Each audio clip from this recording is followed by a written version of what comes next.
Hey, slubs! Hey! Greetings! Lovely slubs. We may not share this. We may share this. If we do, then you're saying this. If we don't, then I'm saying this to a camera for no reason.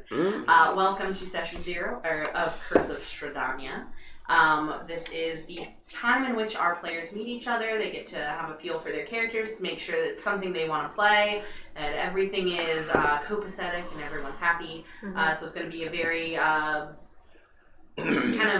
significantly different from what we normally do. It's going to be a little more loosey-goosey. It's going to be a little more freeform. It's not super planned, but it's pretty planned.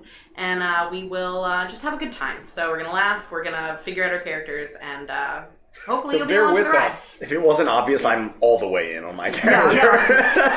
Some of us are all the way costume tests to see, I'm wearing a t-shirt with an owl bear on it. I'm all the way in. That's my costume. And you guys, I wish you could see how tall this top head is. Yeah, it's why don't you crouch a little bit? It's all No, you'll never know. It'll be part of the mystery. Forward. You'll never know. Part of the mystery. We need to make you do the Austin Powers elevator thing. It's almost touching the ceiling, and we have 30-foot ceilings. It's that tall. Wow, support beams. Okay. So, you guys ready? Yes. Ready. Yep. Born ready. Play.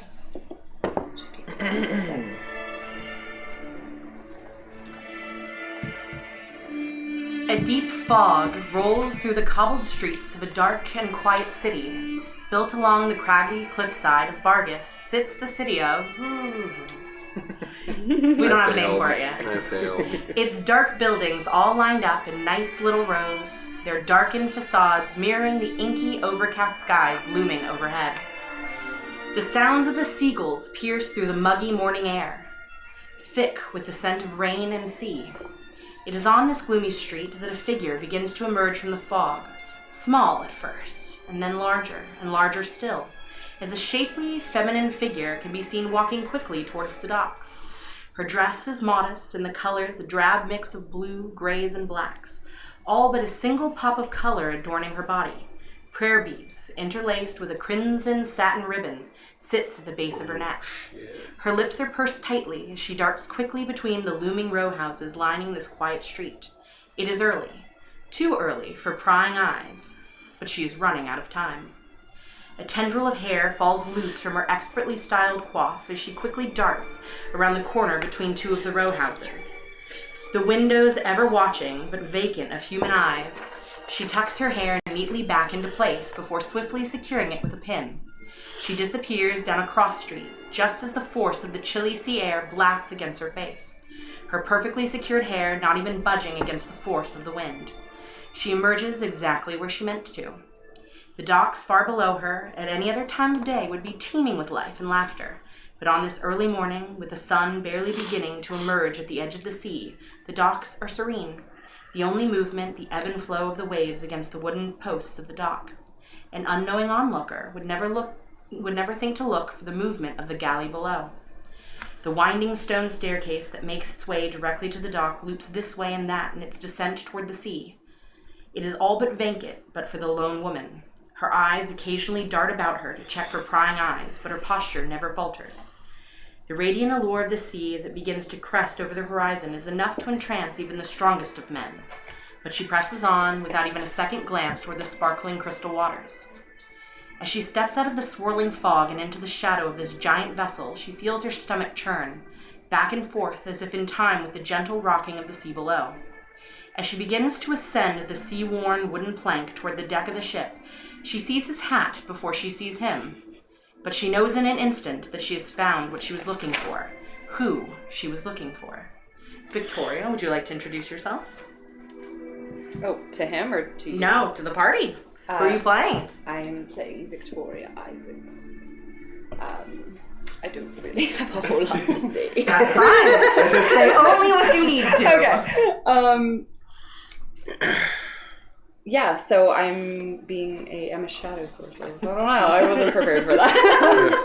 I'm sorry. You can describe what you look like. You want. What you look like. Yeah. Well, I mean, you nailed it. I hadn't heard anything that you had written down there, and I showed up like this. So, I just channeled what you told me. Yeah. So I've modeled my character after Vanessa Ives from Penny Dreadful. So very Victorian, dark, kind of, sullen, but not grumpy, per se. Grumpy gills. No grumpy gills. I don't know. I'm sorry. I think that's good enough. Should I introduce myself? Clayton, would you like to introduce yourself? I am Professor Clayton Azran. As Victoria ascends over the... One more question. Do I know his full name? Like, do I know it? Okay. So not just a professor. In the papers. The hat precedes him, but as you make your way onto the deck of this ship, you see in his full form the professor that you had been looking for, one Clayton Azran. So I'm sitting on the deck with a chair and a barrel pulled up next to me. I have a book in my hand and I'm reading it, and I have a teacup on the barrel with a little tea plate, and so I'm drinking tea. So I am playing a Professor Clayton Azran, who is he's an archaeology professor at the university in the city of... Mikey will get back to us in the continent of Vargas. He dropped the ball. I'm going to edit in, like, the University of... Mugtug University. And so he is an archaeology professor that believes that Barovia exists and isn't just kind of fables, isn't just legends. And so he is setting out on this expedition to kind of a lot of his life has been dedicated to researching Barovia and proving that it exists. And I know her name, right? Or their name. You know Strahd von Zarovich. I know Strahd von Zarovich. And so, so I am taking this expedition to learn more and to start a dig in Striga to hopefully find more clues. Is that good? That is anything you wanted to say. You could have just said, I'm Richie and I'm playing Clayton, and that would have been good enough for me. As you step on to the deck of the ship, you see this man as he is bent over a table off towards the side. Yes, sit and bent over. Okay. You could be sitting up reading, but you're bent over the table. You can see as he's scribbling wildly into this a leather-bound tome off to the side as he rifles through papers. And you see he puts his hand up in the air and exclaims in joy as he has made some kind of connection as he scribbles it back down. He does not seem to notice you as you slowly make your way directly towards him. Do I hear the footsteps approaching? You hear them, but you, at this point, have not made any motion to... Well, without looking up, Miss Isaacs, I presume? Professor Aswin? It is he? My, the stories just, they've got you spot on. Tell me, dear, and I'll look up, what stories precede me? Well, I try to keep my nose out of the gossip, but... Oh, your that'll do you fine. Quite famous in town. We have a long history, and I hate to live in the shadow of my father, so... a hat like that, it's quite a tall shadow. Yeah, no, and I promise I'm not compensating for anything with a hat like this, but You embarrass me, sir. Yeah, well, I mean nothing by it. I got your letter. I wondered about that. Apologies for not responding, but I had a feeling you might find me either way. I hope you don't find it rude that I've just shown up like this. No, of course. I had a feeling that you would show up, especially this morning when I was drinking my tea. I looked at the leaves and I got a sense that you may find me. If you don't mind, and I want to slowly approach and kind of like grab you under the face and turn your head. Yes, I thought so. And I want to, like, for your slightly pointed ear, brush him away. I wanted to, like just kind of tap the point of her ear. Yes. And I'll let go. What is it you're looking for? Well, I've heard a bit about the trip you're going to make. And I have some interest in the place that you're heading to. Can you write? Can you read? Looking at you, I presume you can. It's a wise presumption. Here, and I'll like rummage through my things, and I'll find I do have some coin. I don't expect you to take me on. Well, for free. I didn't. I think you'll earn your keep if you don't mind me again presuming. If you can read and write, perhaps you can act as my assistant on this dig. Does that sound satisfactory? What exactly do you need assistance with? Yeah, anything. I mean, brewing tea, taking notes. You can draft letters for me. You can, if you'd like, you could help me read books, and perhaps I'll give you a few keywords to skim for, and just you can highlight. I have this magical yellow pen that highlights words. That's strange. And instantly compiles them in this magical scroll that I have. Can I make up magic item like Harry Potter? Sure, go for it. And I'll open my case, and I'm going to. It's just like this leather case, kind of like a tannish brown. I open it up, and I start to dig through it. It's a bit of a family heirloom, it is, and I'm like reaching down, like into it, and it's as if like it would pass through the table, but my arm's going down into it. I'll kind of like eyeball it. And I'm going to pull out like some parchment, a couple notebooks, some quills and pens and ink, and I'll hand it to you. Here you go. You can start today. We're leaving in about, and I'll take out a pocket watch and I'll flip it open. Captain, when are we leaving? And it is as you say this that you see a human gentleman in the regalia of a ship's captain as he begins to descend the stairs from the is it the stern of the ship or the bow of the ship that's at the front? Bow's the front. From the bow of the ship. Thank you. I'm not a sailor. You are now. Thank you. He makes his way towards you, Professor Sir. Yes. We are about to embark on our trip. The city awakens behind us. We should not dally much further. As you see, pleasant news. They will have questions. We should leave before too many can be asked. Oh, well, I don't want any trouble at all. Let's Of course not. weigh anchor. Is that what they say? That is what pull they anchor? say, Do you sir. pull anchor here? Do what you will. Good sir. When you are ready, we will set sail. Indeed. At once. Ma'am, and you see as he bows towards you, Thank nodding his head. So we leave now, presently. And I'll slap my pocket watch shut, and I'll put it in my coat pocket. As you suggested, we have made up a room for the lady. Oh, good. And hopefully it is set up as you prefer. Feel free to redecorate if you'd like. If there's anything you need, feel free to let me know. Thomas, it's great to meet you.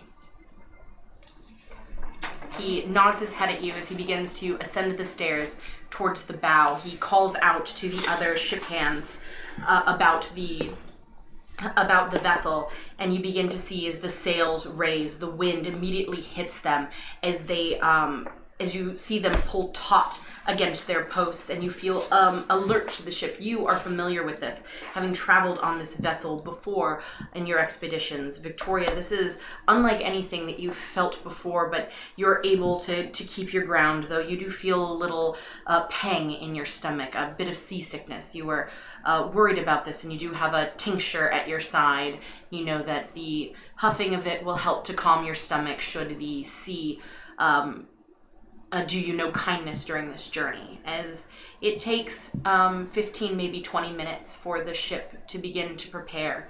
You see the city that you had just left from, the quiet of the streets, is now beginning to erupt, the bustle of noise as people go to work, as children are let off to their lessons, and you know that you made it just in time to this ship as you begin to set sail. What's the captain's name? Thomas. Thomas? Hmm? Does he have a last name? Yeah, I'm sure he does. I'll shout out, Mr. Thomas! As we're starting to pull out. Mm-hmm. Easy as she goes, Captain.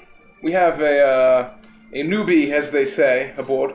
I'm not quite sure of the term, sir, but with a lady on board, we will definitely make sure to sail the fairest of seas. Well, I'm so grateful. thank you. Thank you. I'm in no rush, and the university has provided plenty of gold, so you have time. You see as he sticks his finger in his mouth and he holds the finger up. I'm predicting fair winds. Yona awaits us, sir. It does, indeed. It does. It should take but a Lord of the World? Couple weeks. Should take but a few weeks. Like 2 weeks. Before we see the fair shores. Miss Isaacs, did you hear that? I did. It'll be a while, take so... my beads and just kind of press them to my mouth. And you feel the warmth of Ilmater flow over you as you harness the power of your god.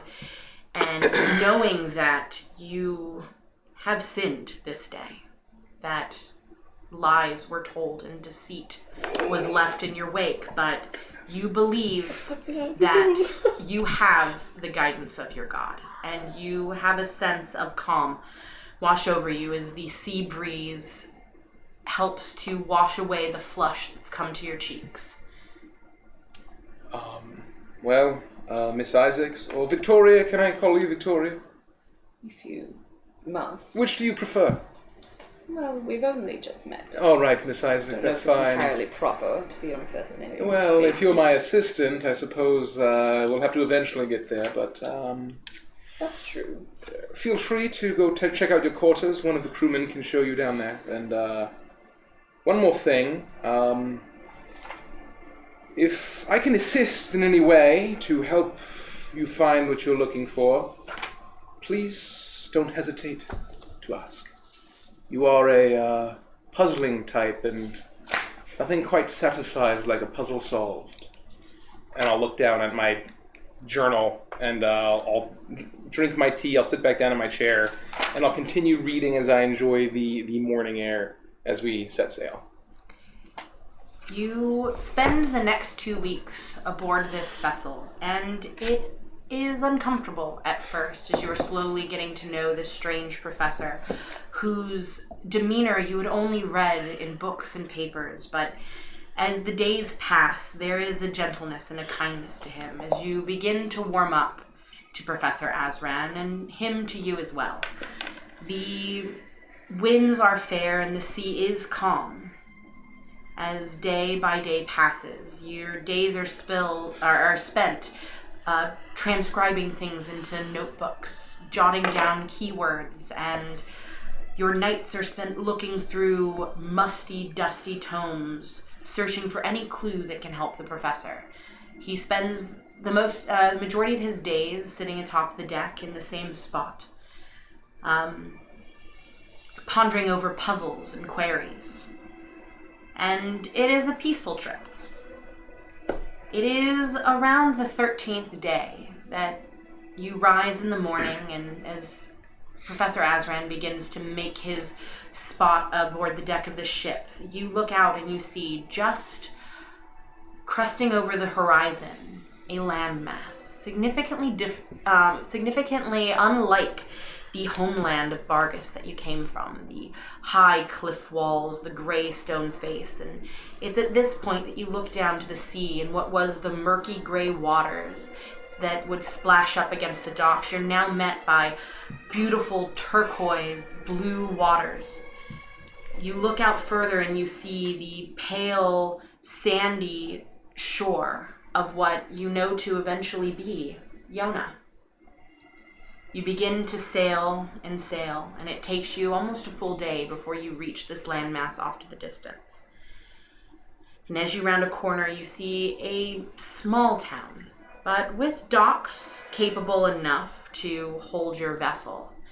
It takes an hour, maybe two, with the ship lurching far more than you had originally, that you had gotten used to on this trip, as the crew begin to dock the boat, and you find yourselves around maybe 2, maybe 3 in the afternoon on the 14th day, finally disembarking your ship, heading into what appears to be a dusty town, tumbleweeds rolling across the walkway. You see horses tied up to posts outside of wooden buildings, significantly less grand and tall and dark as the buildings that you're familiar with. You want me to handle music? Huh? Will you give me a minute? Oh, shit. Oh yeah, you can up the music. I didn't know we had music going. Yeah, we had music. I'm trying to hear Kells. because I'm all the way over here, you know. I'll try to be louder. I was talking to Andy about this in the car. Yeah. It's hard for me to... You step out, and Victoria, you're caught off guard as your feet make purchase on the ground off of the dock as a puff of dust puffs up and it accumulates at the base of your dark dress. And you haven't experienced something like this before. As you begin to dust it off, you look about and you see off in the distance a building shorter than you'd expected. And Clayton, you look at this and you look down into one of your notebooks and you look back at it. You hold your notebook up to it. That is the place you were looking for. Emblazoned on the top of it, a wooden placard says saloon. 2 swinging wooden doors as the wind rushes through the galleyway of whatever this main thoroughfare is, slightly knocking these 2 doors, one after the other in different motions. You know this to be the place where you are to meet the next member of your entourage. So we'll disembark the ship. Where are we still on the ship? No, we're on the ground. We're in the ground? Because my dress is dusty. It's dusty? It's dusty. Solid ground. It's a blessing. Oh, it was, I do enjoy the sea, but after 2 weeks without feeling solid ground beneath my feet, hopefully the spinning in my head will stop after a few nights. Excuse me. I'll pick up my case and I'll begin to walk. Miss Isaacs, just be wary in this land. It is less civilized than home. And I have a man here that will take us to Striga, but his reputation precedes him. I just have yet to deduce his character, so just... I see. Just be cautious. Well, I usually am, but don't think me as fragile as I might look. Well, no, I don't, again, I don't mean to presume that you're fragile, and I'm sure you can handle yourself. On the ship, you seem quite capable, and you didn't lose your supper even once, so I'm assuming. Again. Just thought I should warn you. I appreciate the warning. Tell me about this fella.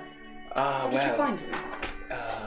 He has a bit of a reputation, and a word got to me. I was reading through, I was plotting this expedition.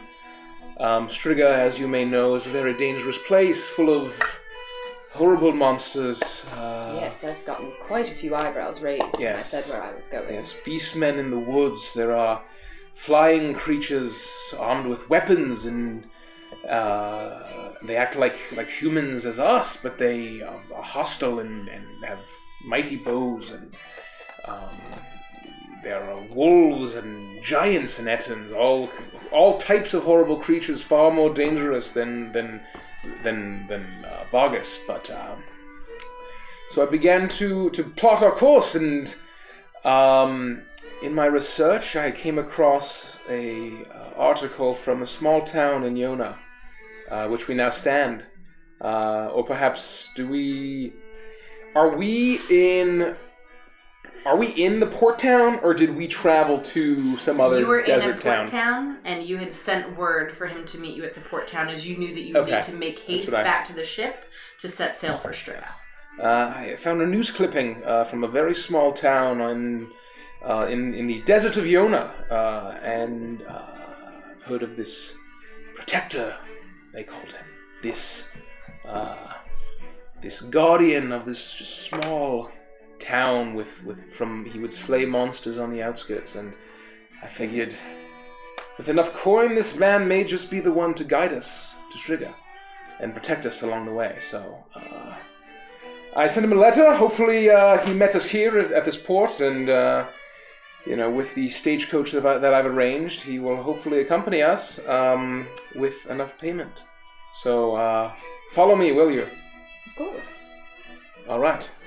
And I proceed. You begin to make your way towards this strange saloon, and you go over the letter again in your head. It was a simple response. I'll be waiting at the bar.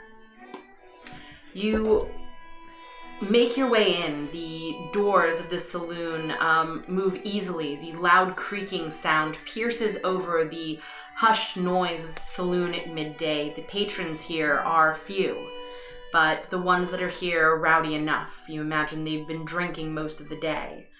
It takes a moment for your eyes to adjust from the blinding sunlight that had met you outside to the dim and the darkness that is inside of this place. But as your eyes scan around, Victoria, you shrink off behind Clayton as you see that this place seems to be that of lawlessness and sin. You look about this place, and there are circular wooden tables haphazardly around the entire room. It is a large rectangular room. It appears to only be one single room, aside from a small room that juts off from the bar where the stores and wares of this place may be kept. A long wooden bar is off to the back, and there is a grizzled human man who's quickly filling glass after glass and throwing them to the patrons that are yelling and shouting. Poker games are in full effect here and there around the room. And it takes you a couple of glances before you see it. A man off to the shadows at the very end of the bar, head down, his hat pulled over his eyes, his hands around a glass that is nearly filled to the brim with an amber liquid. Occasionally, he tips it up, and you see a sip of it leave his glass. And it is in this moment, as he raises his hand, that you catch the rust-colored nature of his skin. You look to the hat, and you see that it is not just a hat on the head of a man, but two horns jut from either side, almost holding the hat in place. A wrap around his body, and you immediately look down and see two weapons of strange nature, unlike anything that you've really seen before, on either side of his hip. And as your eyes meet these weapons, you notice as his hand finds purchase on the one to the right, almost as if sensing where your eyes are moving along his body. He doesn't make any motion, but you believe that this is the man you were looking for. Do I see his horns? I did describe that. Just making sure. Thinking what I'm going to say. Miss Isaacs, be very careful. I'm not sure this man was who I thought he was. Presuming again that's him. I'll duck through the door. I'll take my hat off. And I will. Here's a thought. What name do I know you by? Just Shepherd. Just Shepherd. I'm gonna just kind of sidle up and come along. And I'll find the seat next to this man, and I'll just sit down.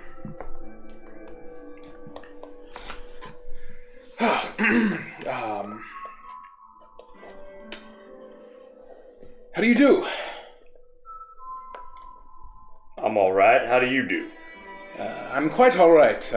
May I have a brandy, please? Yeah, wait your turn. I'll be there in a fucking second. No rush, please. So, good man, do you happen to know a man named Mr. Shepherd in this town? Well, I do. I'm him. Oh, you're Mr. Shepherd!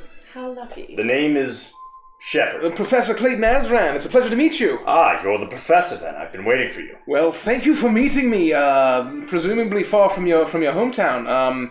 And this is Miss Victoria Isaacs. She's my assistant. Well, miss, I didn't realize we'd be traveling with any other companions. It's a pleasure to meet you. It's lovely to make your acquaintance. Shepherd. Shepherd. So you're the professor then? I am the professor, and again, thank you for meeting me here. Your reputation precedes you. I've read about how you defeated that outlaw gang of Minotaur almost single-handedly. Well, I don't want to brag, but listen. It was a far journey, but I'm happy to be here. Listen, a man has to eat, and I'm happy to take a job for what you were offering. Of course. The price agreed upon, I have it right here. And I'll take out a pre-filled sack of coin, and I'll put it on the bar. I'll kind of like glance around to see if anyone else is like watching this transaction. I'll Roll a quickly. perception check. Oh! First dice roll. roll. First We are die roll. playing D&D. Pop the cherry. We are playing D. This isn't I as gotta- guided I gotta improv. get into it here. I was too quiet for too long. I'm in it here. I'm in it now. What did you say? Perception? Yep. This is Oh, all yeah, the mine's- point of sessions. 17. Oh. Perfect. You look around and you see that Clayton is not as discreet as you feel he should be as he sets this bag of gold onto the bar top. And most of the patrons themselves are some of them in fist fights over a game of poker, the threat of cheating and loaded dice and loaded hands. But the barkeep does seem to notice as Clayton drops it down onto the table. And you said you wanted a drink. What the fuck you want? You want poison or you want extra poison? Brandy, if you have it. 10 gold. Of course. Professor. And I'll put 10 gold down. Thank you kindly. Takes it, what- he immediately pockets it. What would the lady like? Oh, I'll put my hand on the gold. how do you do, ma'am? Yes. Ma'am. You'd better make that 3 brandies. Are That'll you a be- brandy man? That'll be 30 gold then. If it's liquor, I'll drink it. I think it won't. Why'd you think it won't? I think that you've just seen something that perhaps you shouldn't have. Roll a persuasion check. Oh, I'm picking up what you're putting down. Oh, that's not very good. 12? Okay. Kind of looks at you for a second and looks back between all of you, and you see that as he looks at Shepard, there's a little bit of hesitance to him. But he looks back at you and he's like, I mean no offense, ma'am. You got some pretty eyes. Well, thank you. I'll do you 3 for 1, but the next ones are gonna be at full price. 10 gold is not full price. 10 gold apiece. So 30 gold next time. Right? 20 gold. 15 gold. 15 gold next 5 time. gold, final offer. I'm No, kidding, you know, sir. honestly, You've been I more think than, at this more than point, gracious. I don't appreciate the way that you are trying to weasel me out of it. It's gonna be 2 gold for each of you. Forgive me, I knew. So, just name a number and I'll pay it. I'm confused. It's 2 gold for each of you, so that's gonna be So 5 gold total. 5 gold. Well, good man, here you are. And I'll pass him 5 gold. You try and Free brandy. swindle one over on me again. And, well, Sir, And I he will takes the praise 5 gold and saloon. puts it in his pouch. You Up can and see down. that he's incredibly flustered. He's constantly, his eyes darting back and forth between Shepard and Victoria. He seems to be overwhelmed by your beauty and overwhelmed by the maybe the reputation that precedes you. Now, take a couple copper and just slide it across the bar as like a sign of good faith. And Pretty nod. and smart. Thank Professor, you kindly. and Miss Isaacs, you said? Yes. Now, I appreciate you buying me a drink, but I assume that we need to get on the move here pretty quickly. we do in a stagecoach. Can I just say that a stagecoach is meeting us there? Yep. A stagecoach should be picking us up within the hour, of course, but I wanted to, again, thank you for agreeing to protect us all the way into Striga. I know it's a very dangerous place. I want to make this very clear up front. I mentioned before that a man has to eat. He's got to live. That's right. This is not about the money, all right? All right. I want to make sure that you understand that there is a very... I mean it when I say I'm going to protect you, and especially the young woman. I didn't realize that maybe our group might be getting bigger than we initially had discussed, or what I may have presumed, but your safety is my number 1 priority. Well, that is... I hope not to be a burden. And please, this is the professor's trip, so he should be your priority. I don't think that there's going to be any trouble. You'll Now, protect both of us, isn't that right? Of course. But, Professor, I might suggest a bit of discretion moving forward. I don't know what you mean. In cases of displayed wealth. Oh, I'm sure these uncivilized chaps What the young mean us lady... no harm. You say I was uncivilized. No, now what the young lady's trying to say is you don't want to get mugged, all right? You see as he kind of, the bartender comes over, his wiry, whiskery mustache is, you can tell that he, in an attempt to shape it, he snipped off a little too much on one side. It's a little bit lopsided. As he leans down and looks at you, I don't know what you mean by uncivilized, but I know how to read. Do I get the sense that there's a crossbow aimed at us from under the bar? Not as of yet. Okay. Of course, I shall be more discreet. Ain't no one ever did tell me I didn't know how to read and walk away from this bar, is all I'm saying. I certainly believe it. Good brandy this is. Would you like another 10 gold? What's the year on this one? Well, What year is it? I've got to go wax my mustache, but I'll be keeping an ear out. Sorry. Now, I don't even know the name of the fucking town. Fucking town. just to reiterate, as I'm sure that you are well aware, Striga, from what I've heard, I've never been myself, is a dangerous land. Now, I've seen things. I've seen real evil in the hearts of men. I'm prepared for the worst. I think that this might be a safe place to discuss because I do have several questions for you, Professor. Well, please ask away, and I have several of my own questions for you. So you go first. You'll find he's full of questions. I am, of course. You're very puzzling. I'll do my best to answer them. But my first question for you is: do you honestly believe that this place exists? The contents of my letter. Of course, you read them. I'm glad you can read. Yes. What are you saying about me reading? No, All right, motherfucker. What are you talking You're not getting any more Please mind brandy. your own business, sir. If you're gonna keep demon to be in my residence Can I and pay you saying 5 gold to stop uncouth talking? things about what? Can I pay you 5 gold to stop talking, please? Well, let me think about that for a second. Yes, you Here can. you are, sir. man. And he's gonna take the 5 gold from you, and Thank he's gonna you. slowly pour you about half a drink. Oops. I will be right over here if you need anything, Let us ma'am. discuss. And he nods his hat at you again. I'm gonna kind of give him not a snarl. I'm gonna scowl at him though, having heard what he said. I'm gonna be over here. And you see as he's, off to the side waxing his mustache. Please Now, continue, Mr. Professor. Shepard, do you have a first name, Mr. Shepard? It's Shepard. Shepard. So is that your first name or your last name? Did you mind me asking? I don't mind. If I'm sure you've noticed that I'm a tiefling, and we have what they call virtue names. My virtue name was bestowed upon me by my guardian, the good Dr. Cogburn, and I wear it with pride. So Shepard, please. Shepard. Of You course. may call me Shep if you prefer. Some do. I think Shepard for now is fine, but a true gentleman always calls their acquaintances by the names that they prefer. So I just want to make sure that I don't get it wrong, as you will. So Of course. yes, to your previous question, I do believe that Barovia exists, and it's been my life's work to find it and prove that it exists. And the other academics, they can laugh at me all they want, and they can say that it's just a fairy tale, that it's just a legend, but I've uncovered enough artifacts, and I've read enough papers, and I've been all over the world looking for proof. And I believe that this dig will provide the clues we need to actually locate it and find it.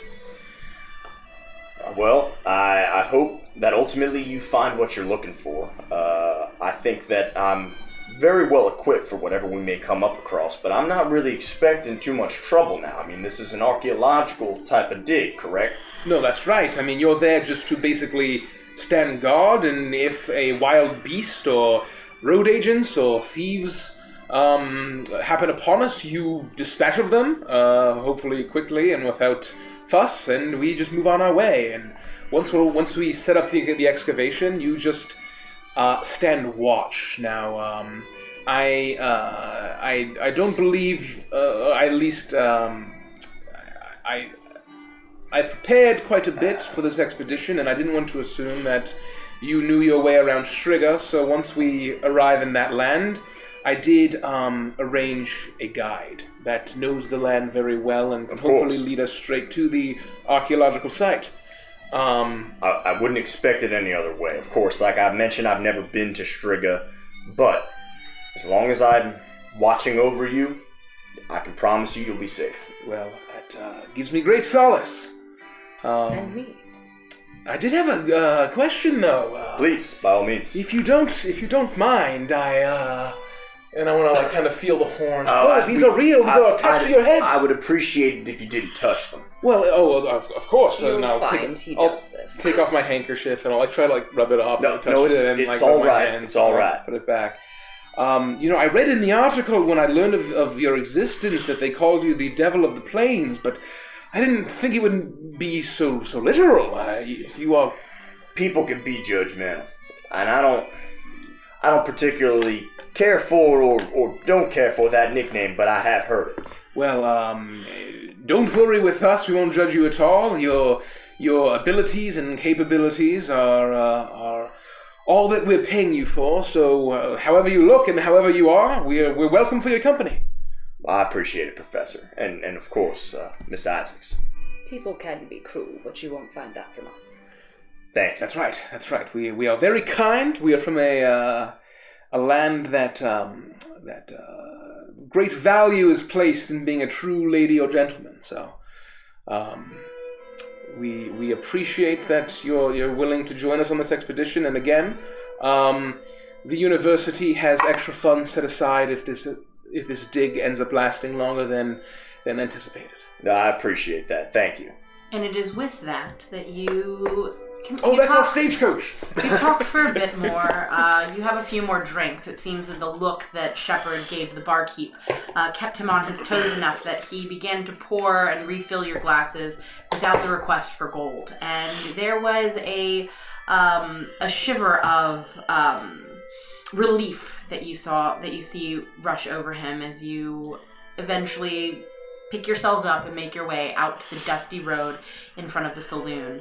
The neighing of the horses can be heard before you're even able to step out into the sunlight. A incredibly large black stagecoach, 2 black stallions at the helm of it, and oddly enough, your captain Thomas, sitting at the very top, the reins in hand.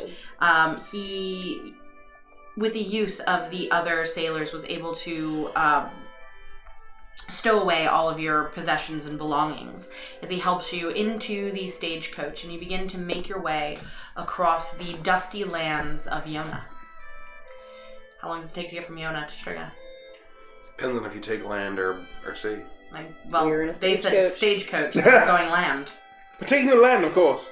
It's like a duck. So yeah, to get to Korvakia, it depends. It'd be the south. It would take probably several days to a week to get to Korvakia, and then all the way through to Irios will be weeks. So you make this trek across the land, and you stop here and there and spend nights camping. It's unlike anything that Victoria has had to do before, and it's as an archaeologist, it's something that you have done in the ruins and on digs, and this is something that is not unfamiliar to Shepard, and it takes a few days for Victoria to get the hang of it, but she begins to find her place within this group as you all begin to find your place within the group together. And it takes about a week and a couple of days, I would say, for you to finally begin making your way to Irios as you feel the Papers? Yeah, we're not doing any of that. Irios? Yeah, how do you spell Irios, Mike? EYRIOS. Whoa, EY. RIOS. How do you find it? You are traveling Bunch of stains. through Striga as you make your way towards the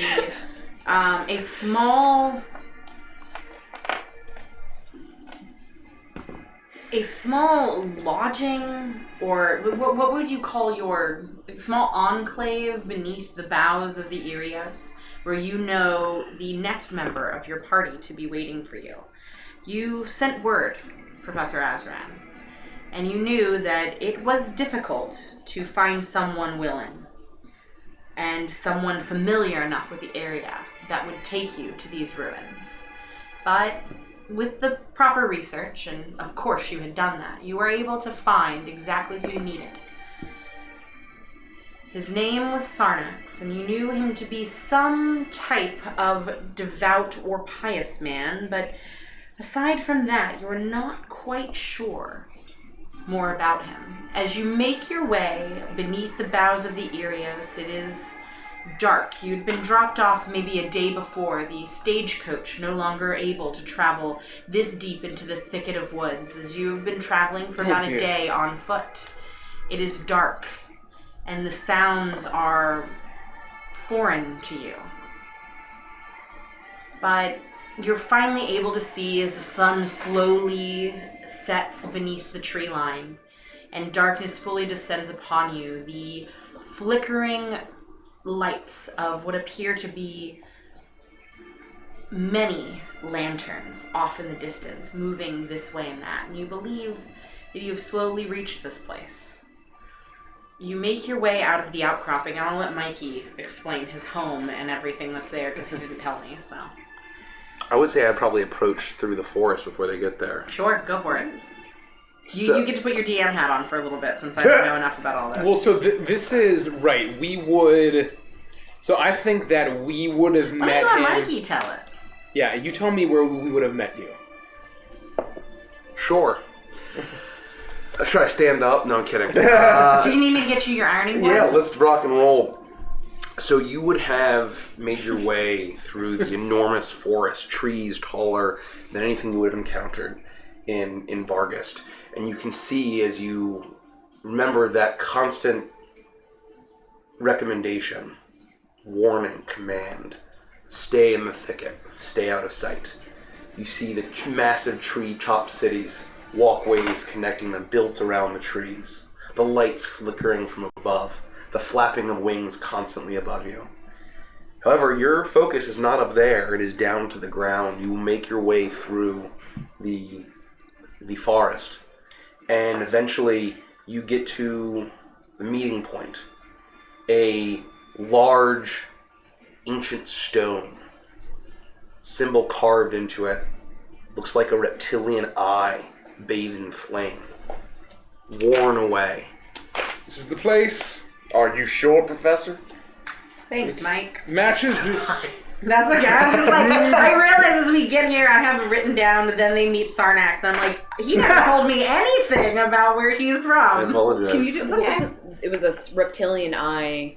A reptilian eye bathed in flame. Flame. That's the great thing Just, about only being in like actual Avantris Prime for session 0 is I don't have to worry about most of this stuff going forward. What do you think? I mean, do you think here's this crude etching that he sent back? Just talk. I'm gonna piss and make in my coffee. correspondence with him. Does that look? Hi. What do you think, Victoria? Oh, listen. I'd say it's fairly spot on. If you trust this man, Professor, I trust you, but please just keep your wits about you. Now, I should probably inform you all that this man is not really a man per se, but more of a lizard man, as it were. Is that something that needs presuming or explaining? Well, look, so I don't know what kind of creatures you've seen out and about, the populous races of Yona, but there are lizard folk, or lizard men, that inhabit many parts of the world, and I've met and I've traded, and I've... Is that something I would know? Yeah. And there's lizard men for sure. Professor, I don't mean to be rambunctious, and let me stop you there. Oh, of course. I understand.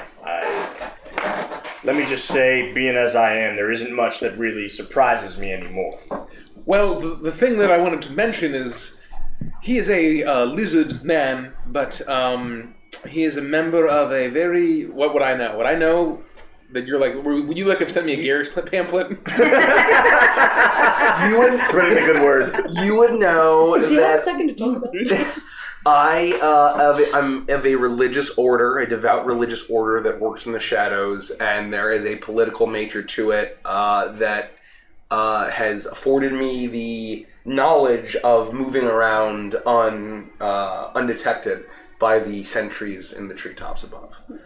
And you know that, I would say that you know it's a religious order. I don't know, you probably don't know the details. So I should mention that this fellow is quite a bit religious, and he's I don't know what the plural of a lizard would be, but his grouping of peoples, they might be what you would call a cult, and they worship a dragon god, which is very strange. Usually, you think of kobolds as being kind of the servants and worshippers as dragons, but this particular cult seems to be lizards, and they don't take very kindly to. And I look up those treetop cities, those soaring wings that are apparently very deadly, and you've done a great job leading us through the thickets and staying unseen, but eventually we're going to get deep into their territory, and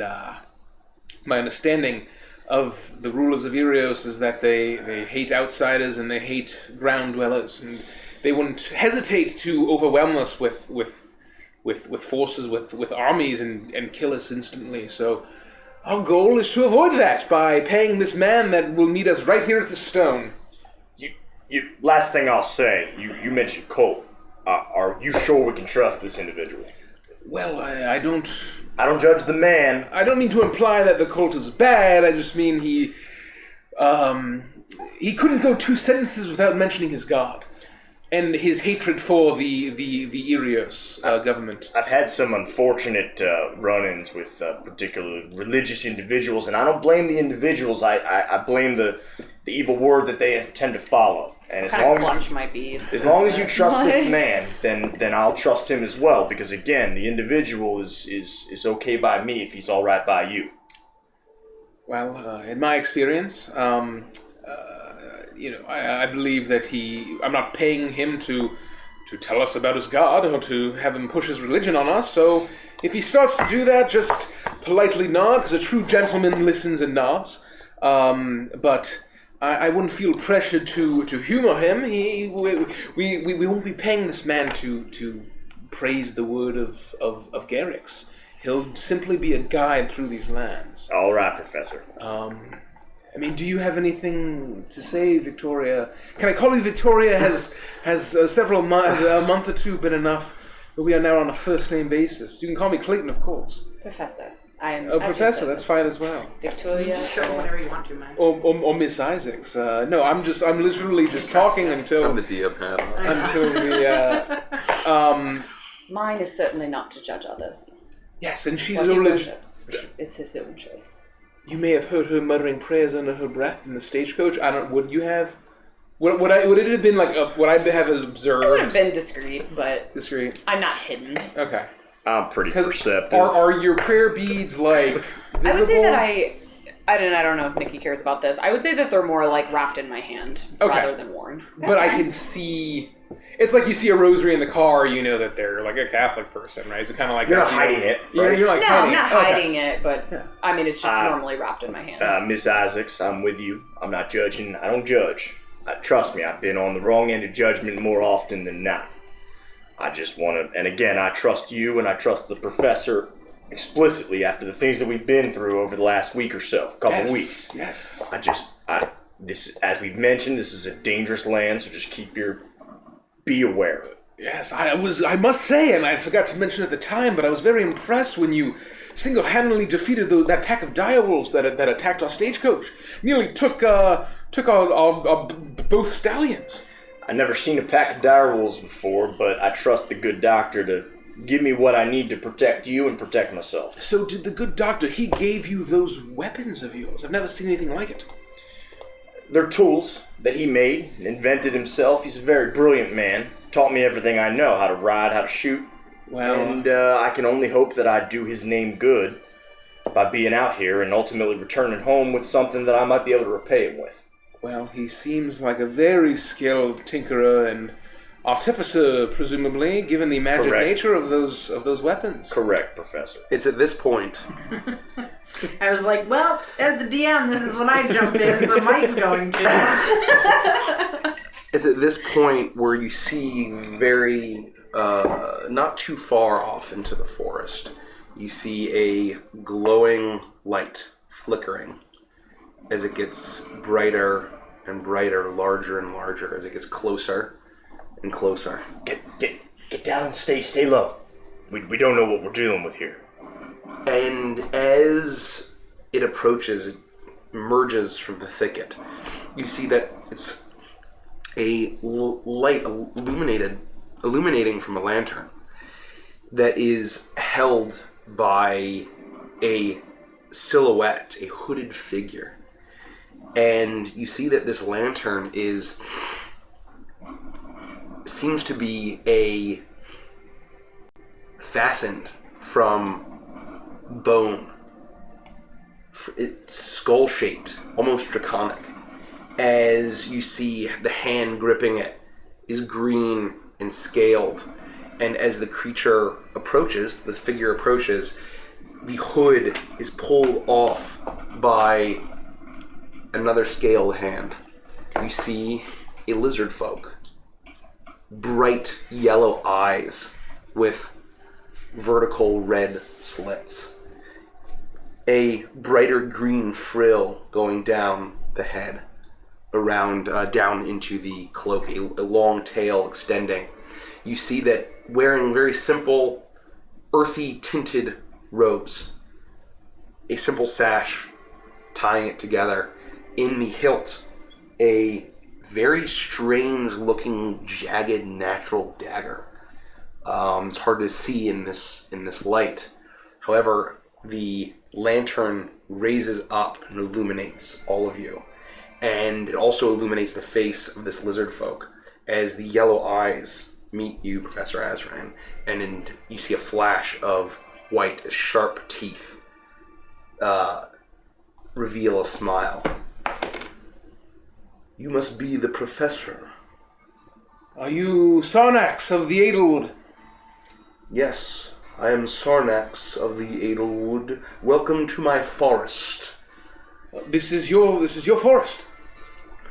This is the forest of my order, the forest that ultimately belongs to Garrix, the Fire Lord. My order serves the great cleanser of worlds. And you have come seeking ruins, seeking antiquity, seeking the old. Yes, of course. And here, you didn't ask for much, but here you are. What I seek for myself is not important. Well, when our job is complete, the final payment will belong to my order to provide the weapons and supplies that they need to defeat the tyranny on wing above us.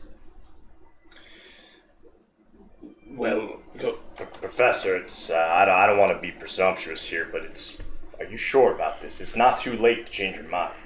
Oh, he seems like a well-informed chap, I believe. Sarnax. So you, being this is your forest, you know your way around here, is that right? I do. But the question is, are you worthy to travel this forest, to travel these woods, to serve Garrix as I do? You seek the old. In nature, things rot, they decay. It is through the glory of fiery destruction that allows for rebirth and renewal. Is your heart old and decayed, Professor? I certainly hope not. Good man. It is not our intention to change our deities that we pay homage to. And I don't believe we discussed that in our correspondence. But hopefully along the way, as you guide us through these woods, you do what you need to do to pay worship to your own god. I intend to, Professor, and I'll hobble over towards Shepard. And I'll raise the lantern up. You can see that this is a lantern fashioned in some variety, I'm not 100% on this, but out of the skull of a red dragon wormling or a gold dragon wormling. And it blazes with this strange light that seems very unnatural, and it illuminates Shepard's face, and I look over your person, I see your skin, your horns, your tail. You are forged from fire. I suppose that's correct. Sarnax, was it? Sarnax of the Edelwood. Named Shepherd. I put my hand out. I'll reach out with my hand and I'll shake it. And you mean us safe passage through these woods, correct? I do. Safe passage for you means safe passage for me, which means the eventual culmination of my plans and the eventual destruction of the great dynasties above us. I hope you don't mind me being forward. I'm going to be honest with you as I was as honest with the professor and Miss Isaacs here. My number one priority is the safety of all of us, including you. So if there's anything that you need to tell me in order to properly protect us, I would appreciate that up front. What you can know, what all of you can know, is to embrace the fire. Embrace the Fire Lord. That which burns us but does not kill us makes us grow stronger. And if it does, then we surrender to the soil of the earth and become useful to those that are strong enough. Sarnax, can we trust you? Of course you can trust me. Can I insight check Sarnax? Of course. 15. What are you trying to discern? Just that you're being honest and that you're not like, you don't have any, I'm 100% honest about everything that I I figured. Yep. I'm RPing it. I'm believing everything that I say. Paranoid too. Now, Shepard, I've done a bit of research on his order and this one in particular. I believe he's trustworthy. I do. And I'll sort of like lean back and like, keep your eye on him. Absolutely, Professor. As you wish. Professor Shepard. I turn to the woman and I hobble over and I illuminate your face with my lantern as I look in. And says, your skin, no, not forged in fire, but I see a fire in your soul. I see. Well, I'm grateful for your guidance. You will receive my guidance. Is your soul strong enough to resist the inferno that we may encounter? It has resisted thus far. You are a pious woman. I am. A heretic. By some terms, I suppose. By my terms, yes. But I see a fire within you. Perhaps you will turn your efforts towards a god that is worthy of your power. I'm sure you mean no offense. I serve my god and my god alone. Yes, he's just a curious sort. I believe he doesn't mean anything ill. Do you, Sarnax of the I'm Edelwood? sure not. May I call you Sarnax? A true gentleman calls a person by how they should be called, or something. You may. People of the world hate what is not them. They fear what they do not know. I do not hate and I do not fear.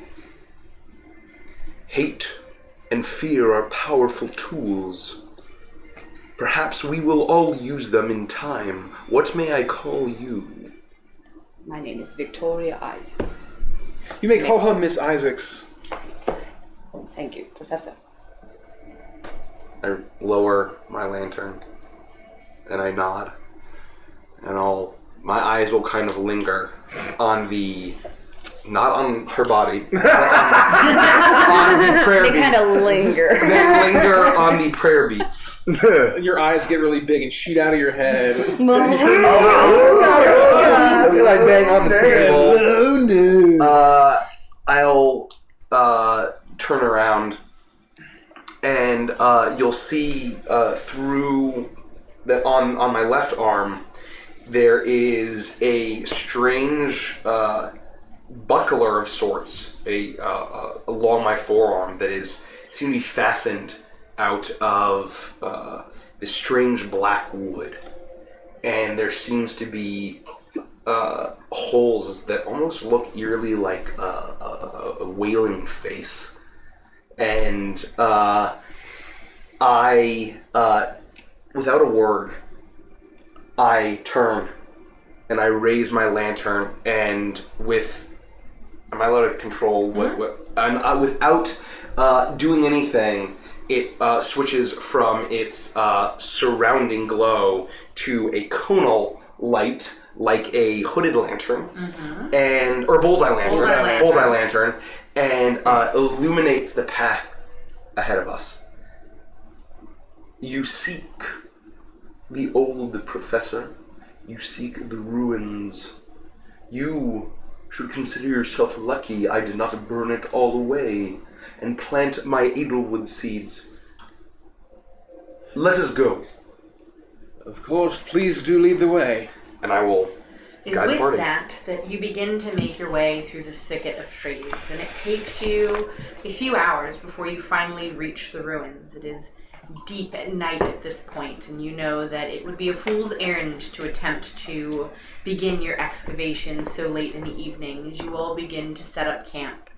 And you know that tomorrow will begin day one of your dig. So we're there. Yes. This is magnificent. And at that point, while this is happening, I'll let you guys RP it in a minute, but essentially you guys will dig for 3 days while this is happening.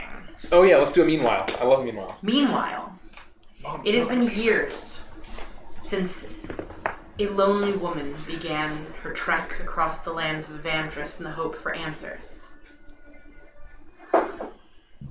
She read in books and papers any information she could find on the one that she seeks, and one name constantly came to mind: Azran.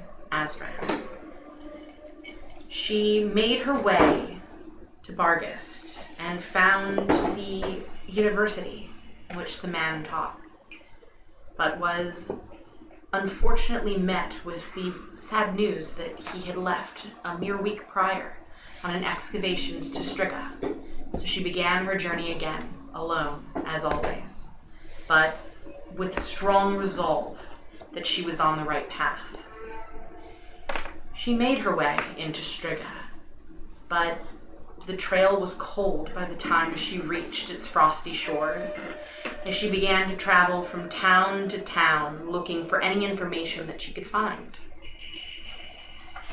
It was on one lonely night that she came across what appeared to be a carriage. Raccoose laughter and storytelling erupting from the thicket of the trees as she listened in to these strange voices an accent that she had never heard before. She made her way close to them, trying to discern where the fuck her playlist is. Where did my playlist go? Where the fuck is that playlist? Where the fuck is that playlist? Were we telling campfire stories? Oh, we might be. Well, you won't be. Some people might be. You don't know are any you? ghost stories? I Okay, do. I found was it. going to tell I you. got one story. As she begins, as you begin to move closer, clutched in one hand is the weapon that you hold so close to your heart. And clutched in the other is the crumbled, worn pages, or the crumbled, worn paper that is the reason for this entire journey. As you listen closely, as you're about to turn and leave, you hear a word that strikes you: Barovia. And you stop, and you listen a little further as you hear some more laughter, the sound of ice as it tumbles into a glass, and the chiding of friends. You look in on this encampment, and there is a incredibly well-made carriage. The colors are bright, vibrant oranges, reds, and blues. The people that are scattered around there, maybe 6 of them that you can see from this vantage point as they're sitting around this roaring fire. dressed from head to toe in jingling coins and extravagant colors and silks and flowing shirts and embroidered jackets as you listen in on them. What would you like to do? Kana? Do I introduce myself now, or? Yeah, I'm asking. Mikey would like to know. Yeah. I know. So a standard-sized woman in carefully plated armor that's kind of overlapping over each one, covering her chest, and large paddings that are unusually shaped, tied off with silks to her chest plate, emerges from the trees to join them. She has long black hair, black bangs, and a pale complexion. I thought my starting weapon was my short bow, or is it You now? have your short bow and your glaive. Okay, because that was removed. Okay, so on her back she has her quiver and her short bow, her hanku, and in her arm on her right hand she has clutched her naginata, which is her polearm glaive. Not attempting to be stealthy, she approaches the encampment and tries to make eye contact with those gathered around the campfire to see if they're hostile. You step in to the surrounding and immediately they are alerted to your presence. I'm going to leave your music on for reasons, just because it's pretty. As you see, they all turn to look at you. Well, welcome, little one. What do you come for? I bow to each of them in sort of a half bow. Good evening. I heard you mentioned Barovia. I'm not sure what you're hearing from the forest. But the name, I know of it. Slavina, it's nice to meet you, darling. Kana. So pretty. Take a seat. Sit with us. Tell us tales.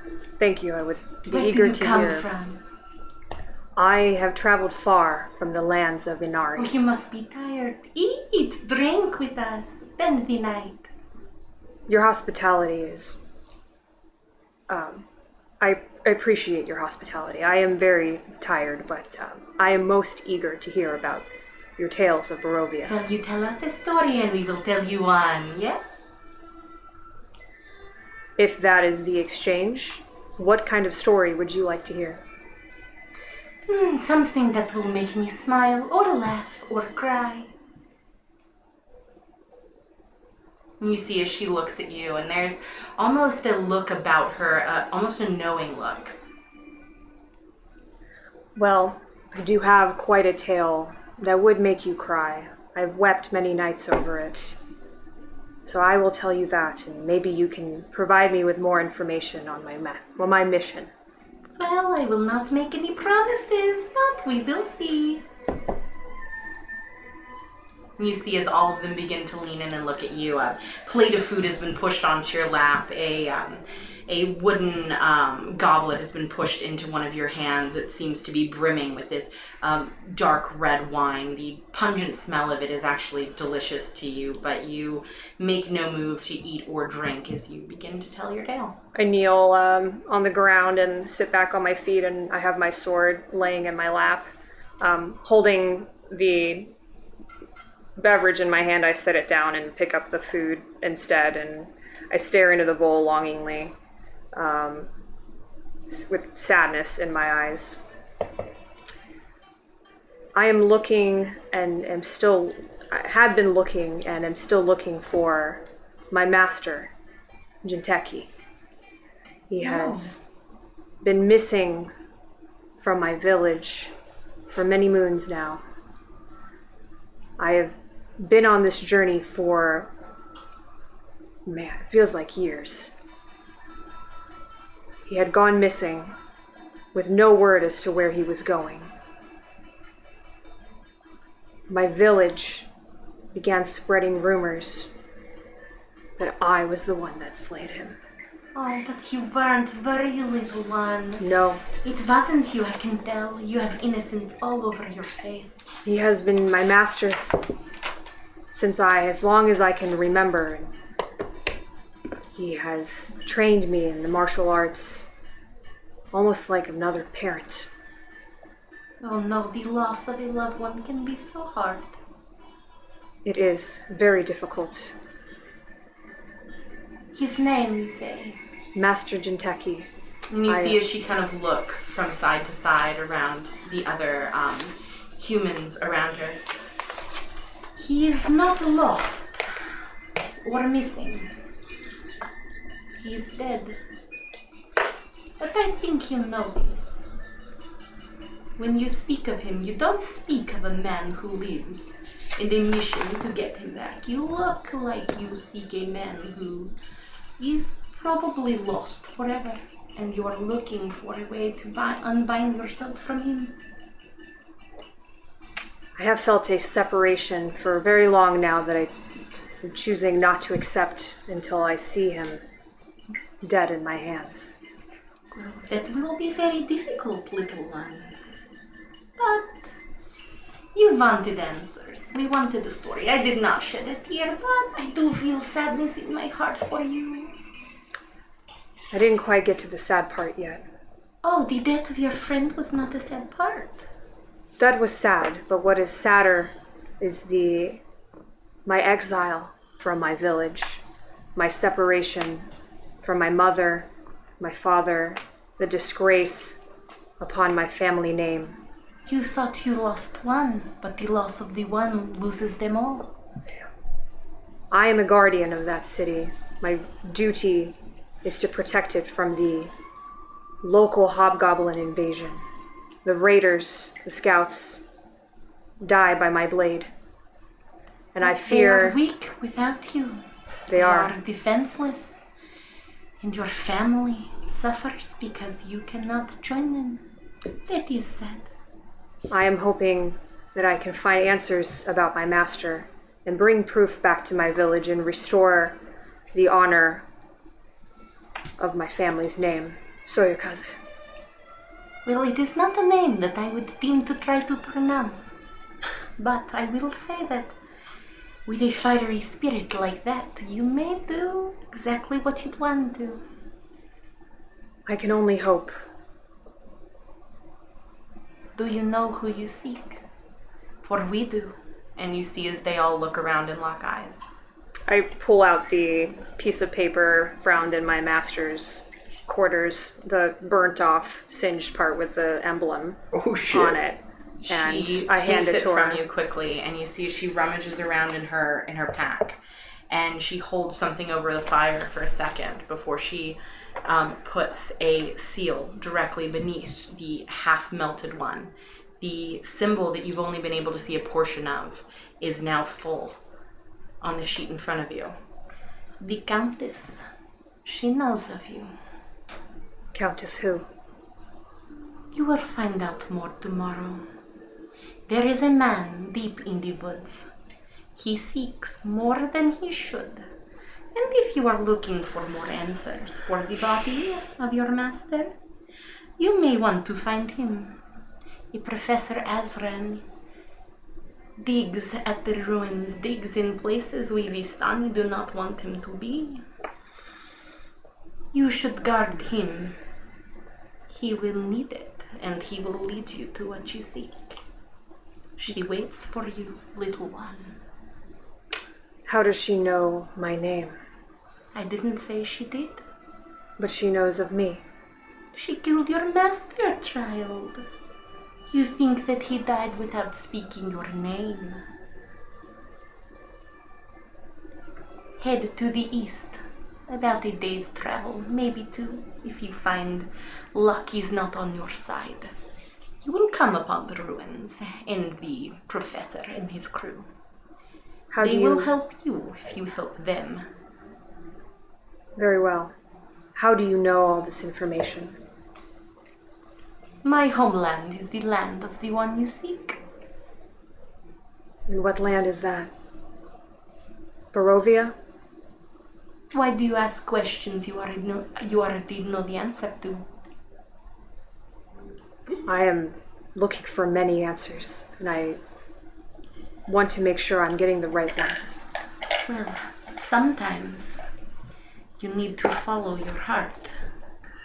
Or the wise words of a random woman in the midst of a forest, yes? I suppose you are a random woman, as I am, in the midst of a I completed forest. the seal you were not able to see, so trust me. Drink, eat! Enjoy the night with us. We will sing songs. We will make you forget the gruesome death of your master at the hands of the Countess. For tonight is the last night you will have before it's shoved in your face forever. Not to be all doom and gloom. There are good things in the future. Although I greatly appreciate your hospitality, and a good night's rest would be most welcome, I fear that celebration is not appropriate at this time and would be disrespectful to my master if he is, in fact, gone from this world. But you know that he is. If you insist. Well, it is this way then. And you see as two of the larger men get up and they part some of the foliage out of the camp. You may make your way that way. They maybe do. Look for the professor. He is loud. He is boisterous. He is kind. He will help you find the way. I'll chug down the meal, wipe my face and stack it neatly with the wine inside the other bowl and push it, stand up and straighten my garb, and I will bow to each of them. Thank you for this information. May I have the note back? I don't see why not. It is but a tattered parchment. Keep the seal on there, yes? You may make Thank you. it. Your professor may be interested in it. It is my only connection to my master. It is the only hope you have to join his band. Indeed. Well, make haste, little one. Thank you. Any time. We will meet again, I'm sure. I hope so. Perhaps with a not so sad story to exchange. Yes, no. The sad story was yours to tell. Laughter would have been my preference. Perhaps laughter then next time. I do hope so. Good night. And you see as she curtsies in front of you, and they all watch you as you make your way into the underbrush. And it's just as quickly as the trees fold back behind you, you begin to hear as they start playing their instruments again, and the songs that they're singing, the laughter and the stories that they're telling. They seem to pick right back up where they had been before you joined them. It is at that point that we make our way back to the three of you. We'll say you're traveling for a couple of days. It is now the evening as you're settling down in your camp. 5, because Lumi. Because no, you are here to meet your doom because you read a white paper by a jackass in a top hat. That was So good. I have published the white paper. It was published, and it was academically reviewed by at least 3 professors. Did you have a question, Andy? No, I was just gonna say that so we can talk about it later, but that was the first legitimately creepy thing that's happened, like, so far. That's fucking awesome. That's all I was gonna say. That whole exchange was fantastic. Oh, thank really you. liked it. Whole exchange was Very fantastic. anxious. Creepy as fuck. Yeah. Because I thought you were having her approach us, and then it very I clearly know. wasn't us. I was like, That's why I said, "Oh, are we telling creepy?" And you were like, "No, fuck off." Right? So I was like, "Oh shit!" I was like colorful. Like colorful. Coins? What? No. That can't be I'm right. wearing blue! Nikki must have made a mistake. Really a goth kid. I'm just teasing. No, it was really cool though. That was cool. Lots of mascara. I thought that was creepy as fuck, and That was awesome. yeah, it was tight. It was tight. So sorry. Both of y'all did awesome. So wait, it's So you night in our are, camp? it is exactly where we left off before. You've just reached the outskirts of these ruins. It seems to be, it's hard to tell in this level of disarray whether these are the ruins of an old church, but it is some kind of stone building where the walls themselves have begun to crumble down around it. It appears to be a large rectangular area. You can see this is the cleaner one with the circle in the middle. As you approach it, Professor Azran can't help but do a quick look around as he sees that there is a ruined dais or altar or something towards the back, 2 alcoves off to the side, a large circular indentation towards the middle, which looks like some statue or artifact of some kind may have been placed in the center but is no longer there. The walls themselves are missing stones. You can see the darkening of the stone walls in places where large portraits or pieces of art would have hung, where the dust accumulated in the perfect rectangular spots, but the art pieces are no longer there. And it is quiet and it is cold, and you know that just looking at the structure of this building, that it will be a treacherous dig. Any wrong move could cause the entire structure to crumble down around you, and you know that the actual excavation will have to wait for the morning, but at the very least, you have reached the location you were looking for. This is magnificent.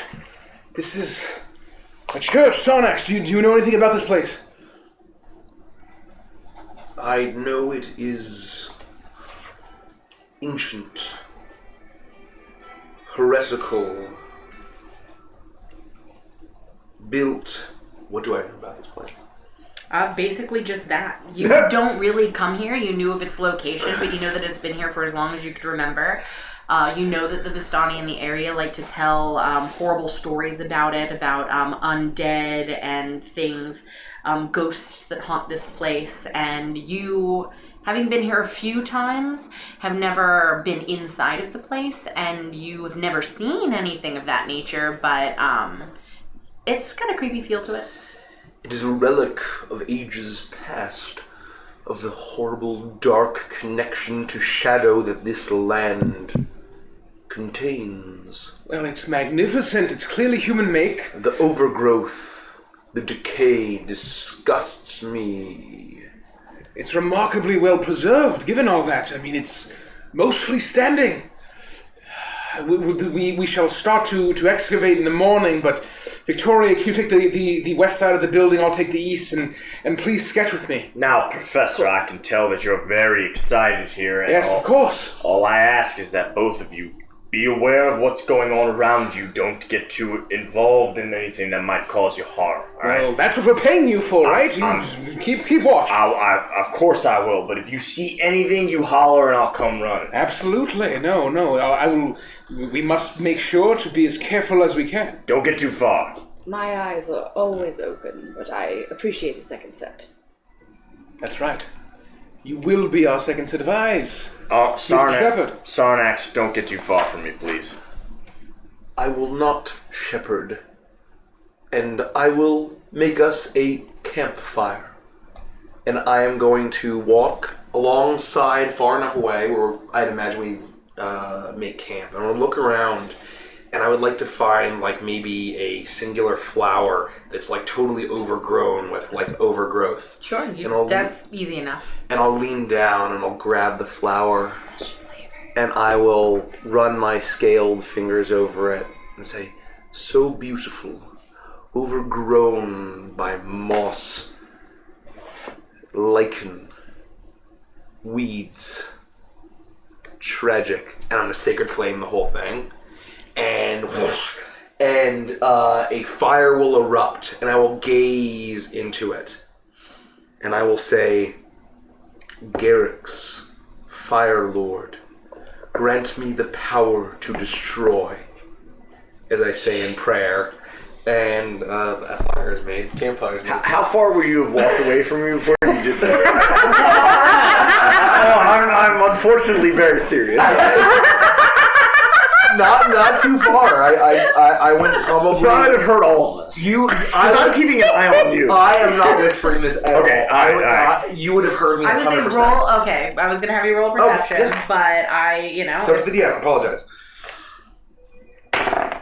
I am very perceptive, except for this one time that I rolled. Did you roll over a 10? No, I got an 8. Oh. Plus 5 with my 3 that I rolled. I would say you see him overdoing something, but it sounds like he's more muttering than anything else, as all of a sudden you see these flames erupt. Okay, I'm just keeping an eye on him while I'm doing my job. All right. I will. So we should spend the evening at least an hour or two taking sketches down, and I suppose we shall make camp. So I'm going to take my case and I'm going to kind of pick it up and hold it in front of me and let go, and it's floating there in front of me, and I'm going to unlatch the latches, open it up. You would have seen this before in your travels with them. And I'm going to... Well, you would not, but they would have. Pull out my, like, all of my kind of bedding and stuff and everything that, like, I usually take out when we make camp. And I will close it, open it again, and there are a bunch of different little trays, and I will pull out a bit of string and a little bit of bark and kind of wrap it around and sort of take 10 minutes and kind of do some weird hand movements and say, Servus in invisibatus. And then all of a sudden, nothing happens that you guys can see. And I will pick up my bed and I'll be handing, thank you, my good chap. Please set it up how I like. And you see my bedroll get picked up and rolled out and a tent starting to get set up. And my invisible servant is going to set up my camp for me. Wow. I didn't believe it the first 4 or 5 times I saw it, but now I'm starting to get used to it. So I will say with this, you guys make camp and you get a long rest. Not that it matters. Oh, thank goodness. And for the sake of brevity, you have been dealing with this excavation for probably about 3 days. Can we just pause in the morning just when we're ready to go? On the third day? On the third day, yes. Sure. Okay, so I wake up. My invisible servant is making me tea. Thank you. And I'll name you later. Pause for that. I'll name you later. And so I'm going to drink my tea and I'll pull out a nondescript book. And I'm reading through it, which you'll now learn is my morning ritual to prepare my spells is drinking tea and reading my book. No, I hadn't caught on. I'm so glad. And once I finish my tea, I look down at the leaves in the bottom. I'll set it down. I'll close it. My spells are prepared. And Shepherd, may I have a word, please? Of course, Professor. I have a feeling about today. When you stand watch, can you please stand watch to the west? Of course, Professor. Again, you point, I shoot. That's how that works. Call us a hunch, but I'm expecting a visitor. Is this the first time that he's had a hunch, or have we seen him have hunches before? And feel free to shoot that down. I'm just trying to divination wizard shit it up. Rich, I know what you're doing. I'm just trying to take this campaign to Flavor Town. We've been together for 6 years. I know This is a Guy Fieri campaign. So, He has to have had a hunch before, right? Yes, he has had hunches before. Yeah, I might have gotten the senses. Sure. You haven't, until this point, experienced him telling you that he expected someone's arrival. Totally. But, he would say things that were... I have a hunch. That seemed like he had a little more information than he was letting on, and in ways that you would have no idea how he would have gotten it. Had you been there to witness our interaction? Yeah. Right. It would not be strange. Sure. Professor, of course. I absolutely. And it is as he's saying this that you begin to hear directly from the west is the rustling of the trees. Begins to get louder and louder, the crack of a twig, and just as you put your hand on one of your weapons on judgment. It's judgment. Perfect. See, we were thinking the same thing. On judgment, you turn and look as you see this very pale woman, human in nature, armor on her body, in a make that you have never seen before, but in person, but you have seen in images and in paintings and things. Her hair is long and black with blunt black bangs as Kana emerges from the tree line. It is morning. Whoa. As she's finally found herself. Kana, you find yourself leaving the tree line and entering into this clearing, and immediately your eyes dart to the professor, and there is something about the way that he looks that makes you hear in the back of your mind the voice of that strange woman you'd met a mere 3 nights before. It had taken you longer than she had said, but you have finally found your way. Not another step, young lady. I stop and I bow and remain bowed. I seek the one named Clayton Azran. Yeah, he might be here. Why are you asking? I am Kana Soyakaze. I must speak with him immediately. I look kind of over my shoulder, but keep my eyes on her. Professor, is this what I was... explain, Professor. Did you know that I'm already she would walking be here? towards her.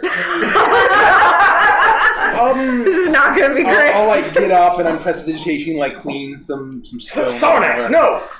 I'm walking for her. I didn't have I, like, time peek to my make head sure that around everything was the cleanly church, before like- we had our guests. Shepherd, ready your weapon. Aim for the head if she makes a sudden movement. And I will continue to walk. I just way ahead of you, Sarnax. Do I hear this? Okay.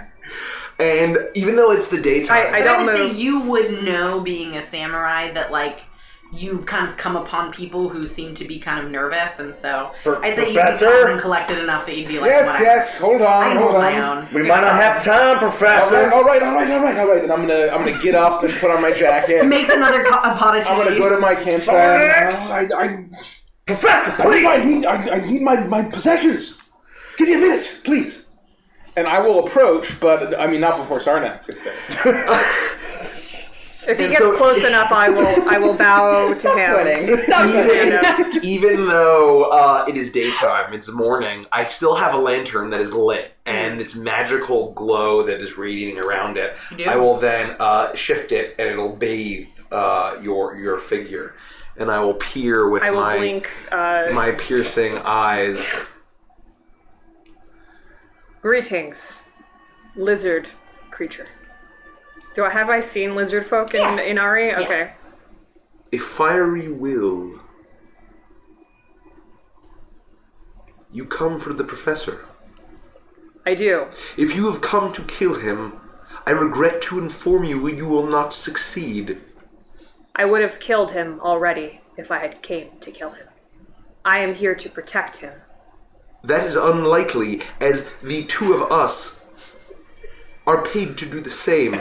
And also there is an assistant. I am unsure of her role in this situation. Do I hear this? Of course, absolutely. We're probably all standing Yeah, you're all Yeah. very close.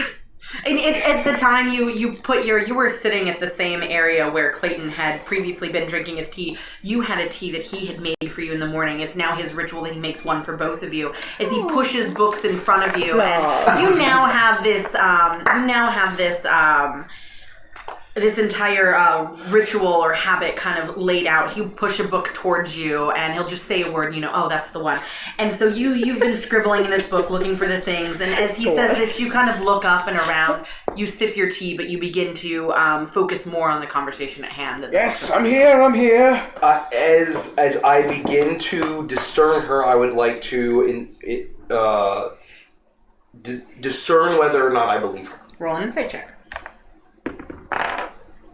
Not great. Inside. Oh wow, I'm proficient in that. 9. So with a 9, are you telling him the truth? Are you lying from it? to I'm him, not. or- I'm being very honest. There you go. As I'll lean in and it's like, Do you worship any god? I worship deities. All deities come from other deities, from where I am from. I do not worship one other than the deities that are my family's ancestors. And perhaps when all is cleansed in fire, you will turn that worship to the Fire Lord himself. and I'll turn away. I'll raise my teacup. Professor, Yes. This is the visitor I was expecting. I will walk and I'll stand next to Shepard. So this is what you were warning us about. Well, it wasn't so much of a warning as I didn't get too much information from the weave, but I had a feeling someone would approach from the west. Professor, to keep our happy company, perhaps Sarnax should not be the welcoming party.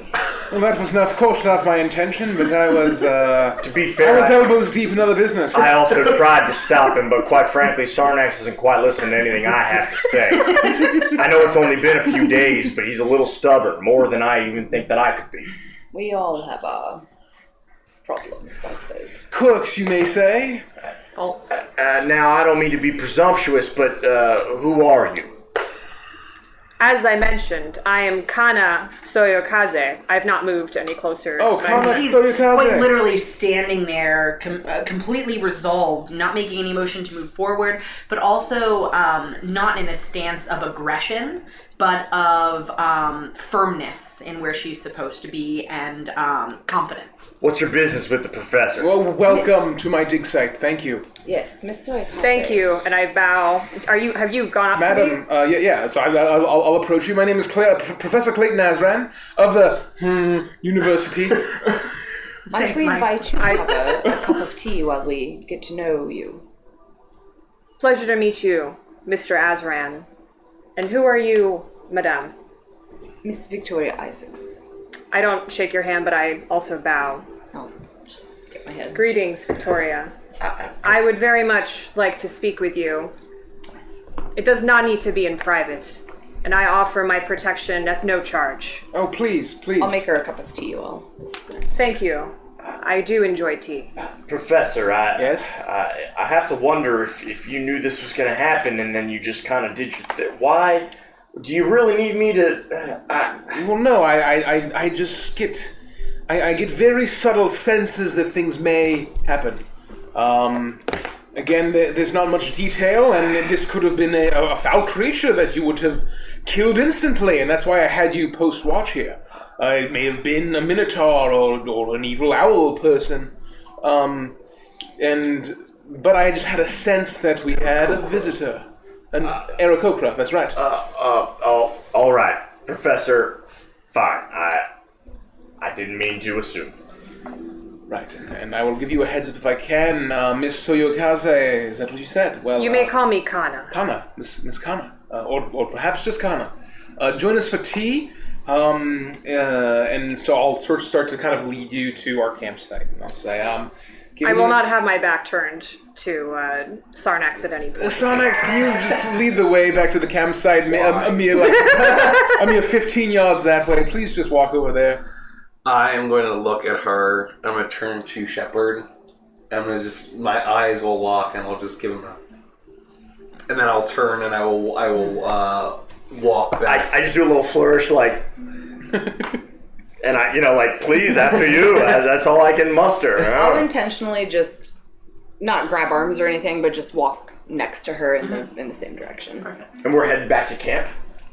Your camp is immediately right outside of the ruins. Like, you're we're like going 20 yards. We're inviting her. We're approaching to the actual campsite itself that has chairs and tents and stuff like that. Miss Kana, given that this is my expedition, I would like you to state your purpose here, please.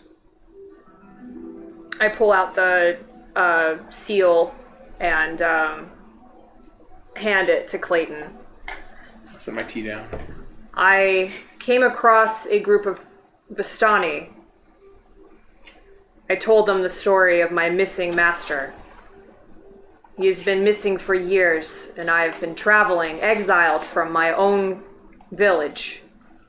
Assumptions made, rumors spread that I slayed him. I did not. But I was told you may have information on who did. Where did you get this? From a group of Vistani that say they hail from an land of Barovia.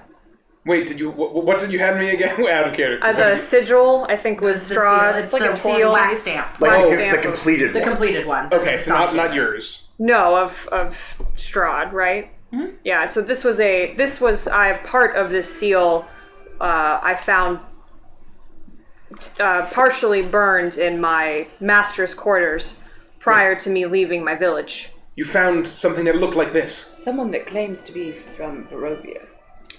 My master is not from Barovia. I found a partially burnt seal in his quarters.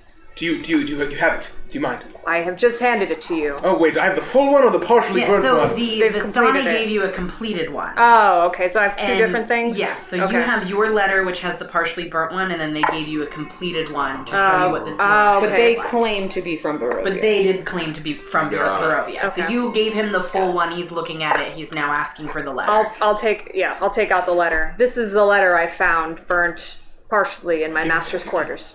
Give it here, and I'll grab it. And I'll look. Yes. It is my only connection to knowing what truly happened to him, and they recommended I find you. This symbology, this symbolism is of Barovia. It certainly is. I'm certain of it.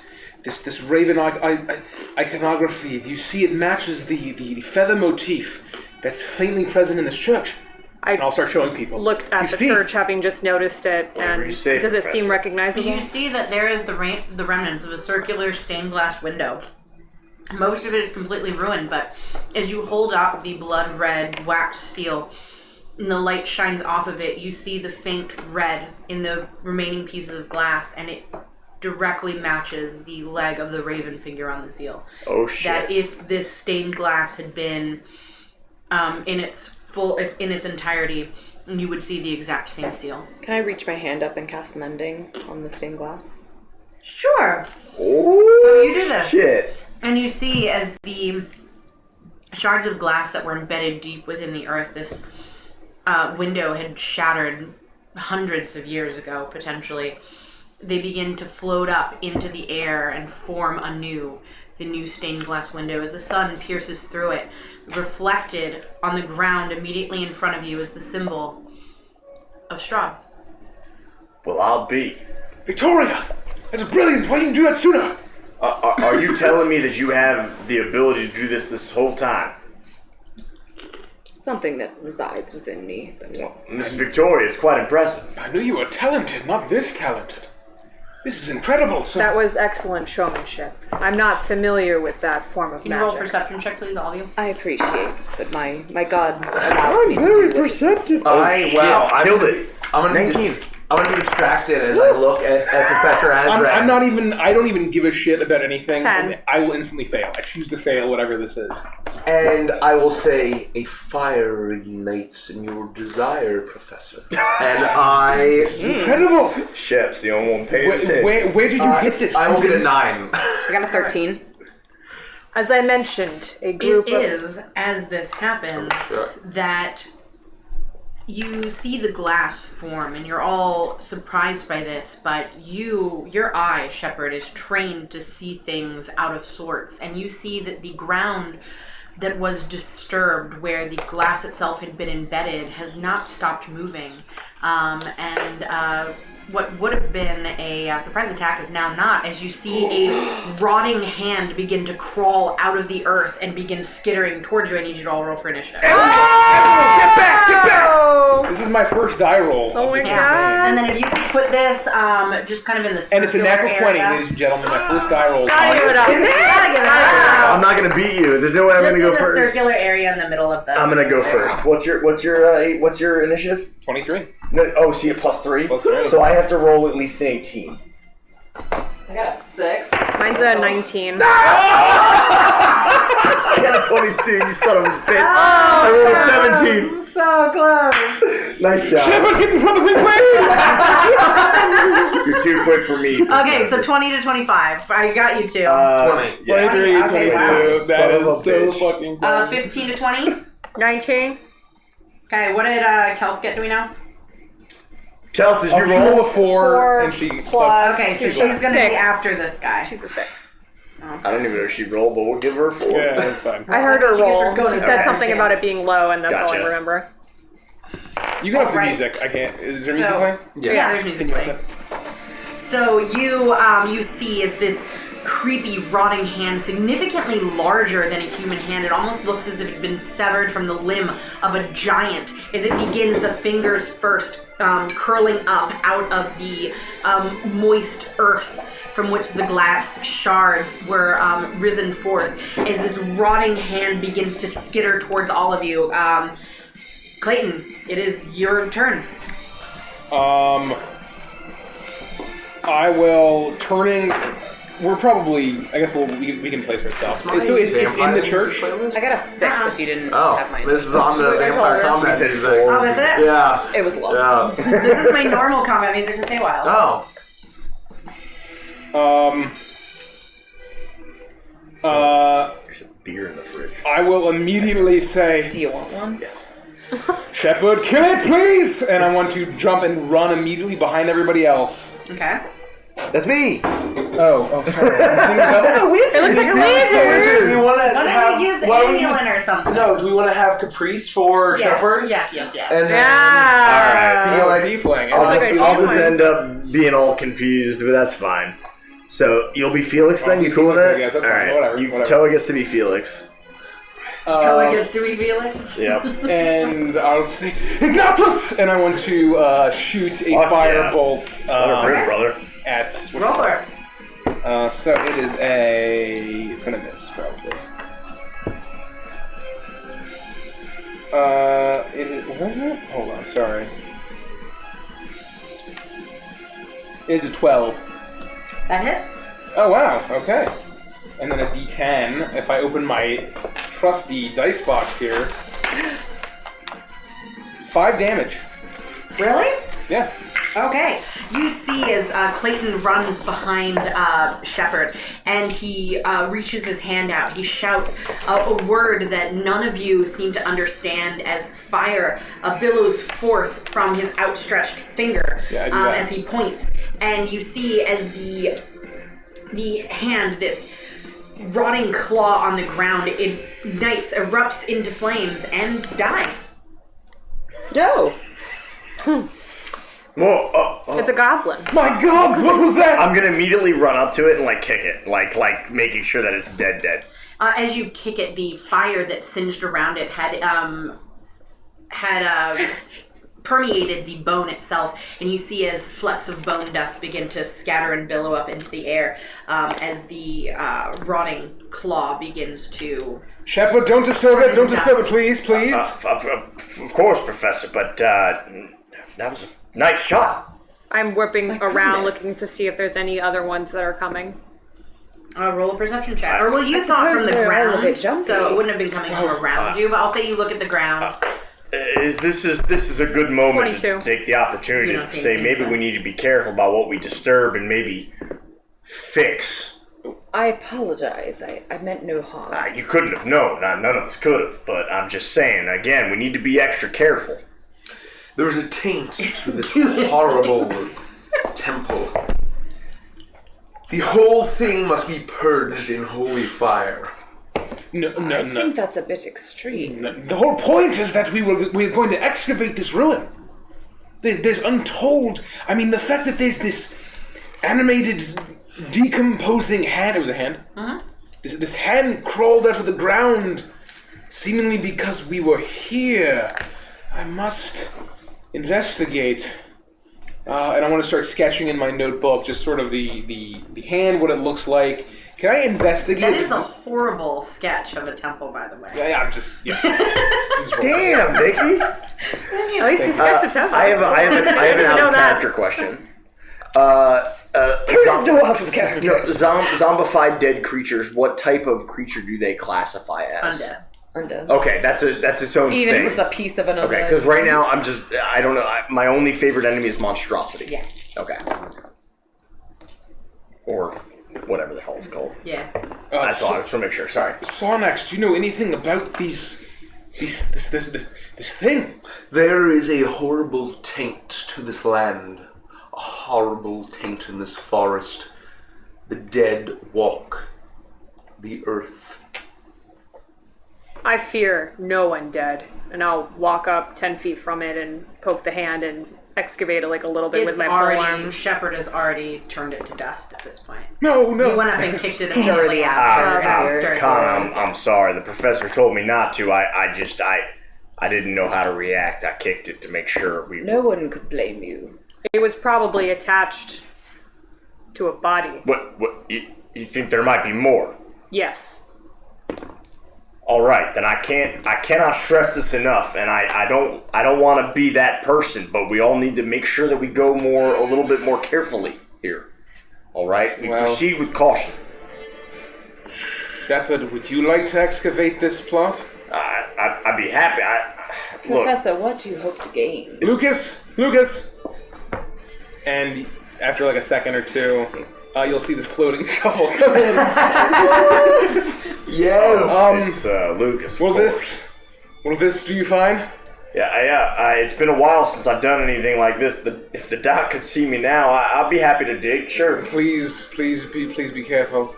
Fine. Everybody, just take a few steps I'm back. gonna step way back. I'll hold up my lantern and I'm gonna turn it to. Please place your minis where you're at. Well, just for the sake of I'll be around. I mean, like, I'm gonna be on top of the hand. I'm like back here. I'll be supporting Shepard right here with my lantern. I have 10 feet reach, so I'm just 10 feet, within 10 feet of it. I'm gonna sink the shovel into the dirt and say, that's now, Professor, are you how far do you want me to dig? As I start throwing dirt over my shoulder. Can you roll a, let's do sleight of hand. Oh boy. I'm not Avantris. You still have lots of decks. Oh, I got an 18. Okay. Wow. You begin to shovel into the earth, and you are looking for what Kana had said to you, the remnants of the whatever body this hand came from. This was a significantly larger hand than you'd expected, so you'd expect the bones themselves to be larger. And on occasion, you see something, a pale beige glint that you believe to be a bone, but you see that it's just a large stone or a rock, and you are about to give up. You've been digging in this circular basin for about 5 to 10 minutes, everyone onlooking, as you feel the shovel make contact with something hard. And it is at this moment that every single one of you feels a jolt in the floor beneath you as the shovel makes contact with the very bottom of whatever this is. The rotting, aged wood of the floor of this temple begins to cave in beneath you as you feel the wood itself crack and splinter. All of you begin tumbling down as the floor gives out. I need you all to make a dexterity saving throw, please. Shit, Dex, you said? Natural 1. No, Connor, no! I'll be a 3. Is it just straight dex? Sorry. A dexterity saving throw. Oh, saving throw. I got a 7. I got a 22. I got a 14. Wizard? What?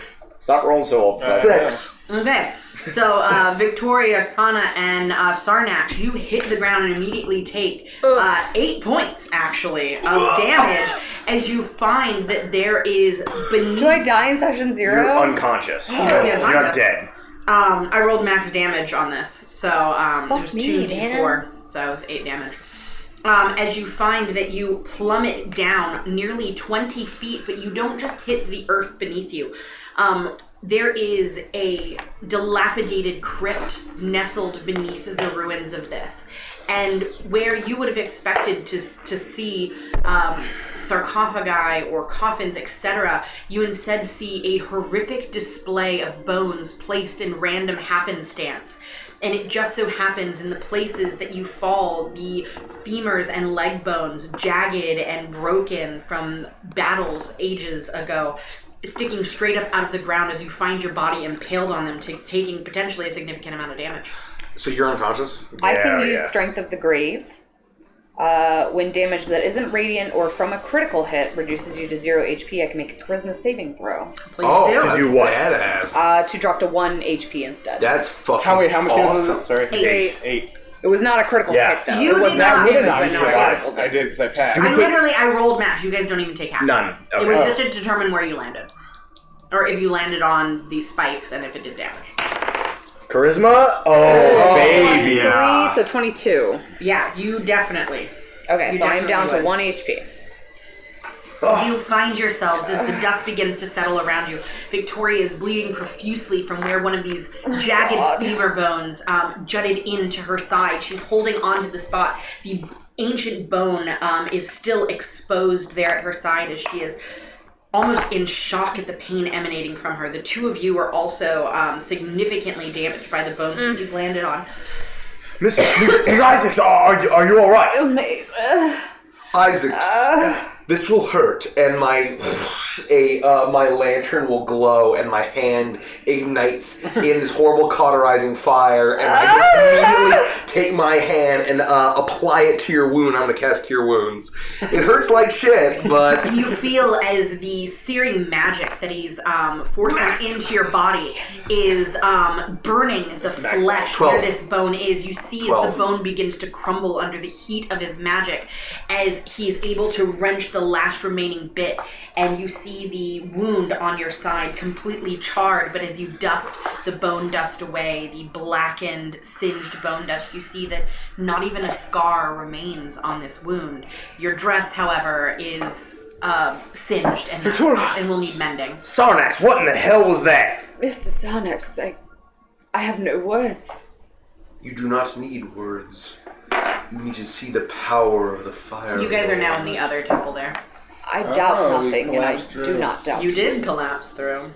I'll just give you a knowing nod, and I will cast my lantern to, rather than the conal around us, the aerial, and I'm going to try to cast as much light. The hooded lantern, try to cast as much light around. You are easily able to illuminate the entire thing. This is curious.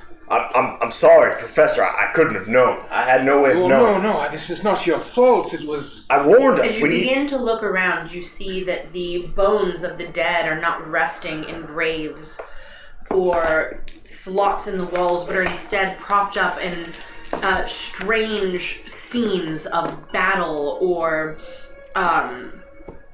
humanly acts, whether it be that of sitting around a table or engaging in a warm hug, but the bones feel almost human-like as you look from disheveled skeleton to disheveled skeleton. Remnants of pieces of bones, not full skeletons, are scattered everywhere throughout this crypt. And it is... As you look around, as Sarnax's light infiltrates all of the shadows along every area of this crypt, that you see that there are dusty stone steps seeming to lead even further into the earth, and in front of them, 2 metal doors closed shut. No handles seem to be present on them, and the symbol, that same symbol that you saw on the wax seal, the same symbol that Victoria was able to mend at the front of these ruins, is emblazoned on the front of this door. This is the same symbol. This is definitely related to Barovia. Where did you get this burned letter? As I mentioned, I found it in my master's keep. Where did you live? Where are you from? I am from Inari. You're from the land of Inari. That's very, very far from here. I've traveled far to find you. And you found this? It must have been sent to him by whoever represents this symbol. We're on the other side of the world, and yet the same symbol lies before us. I can't possibly begin to know what this means. Either we're very close or we're very, very far, and this is simply just another smokescreen in my journey. And I will say, as this happens, you're all able to take a short rest. Oh, cool. Very good. Because I have a feeling y'all aren't going to ask to take one. I know things have been a little hectic, and I don't mean to interrupt, but Kana, I want to apologize for earlier for almost drawing down on you when you came out of the bushes. My name's Shepard, and I hope you can forgive me.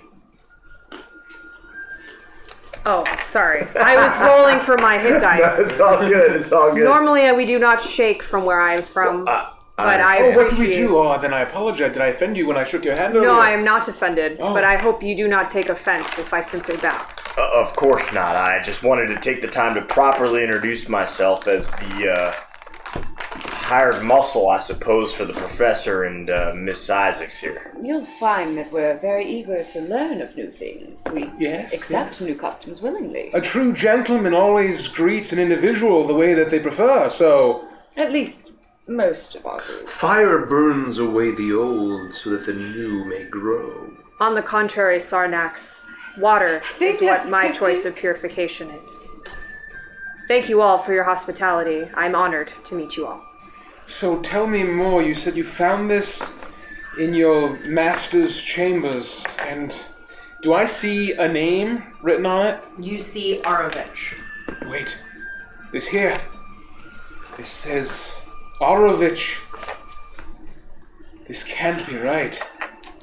It's as if it's signed by Arovich. Mm-hmm. This is not the... what? You can see the red ink smudges where the quill dripped as the signature had finished. So I know it's a baron. I know the name Strahd von Zarovich. What do you mean baron?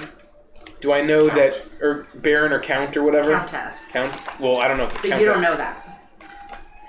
The Vistani, though, told me a countess, yeah. They did, yeah. This can't be This right. name. The Vistani mentioned the countess. They did not give me a name. They said I would find out, perhaps from you today. Does that ring a bell? The countess. Doesn't seem right. This Could it be? This Arovich, I mean, the great Strahd von Zarovich. This must be signed by him. It has to be. But he was a mighty warlord that conquered territories. He fought great wars and brought great honor to his family's name. But He sounds like an excellent soldier. a countess, though, it must be. Could it be the same person? Perhaps his wife. Perhaps. Perhaps he has gone and his wife still lives, but how long ago did you find this? Around 4 years.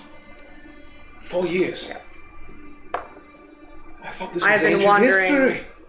I've been wandering far and wide until I overheard Barovia spoken by these Vistani in an encampment nearby. Vistani.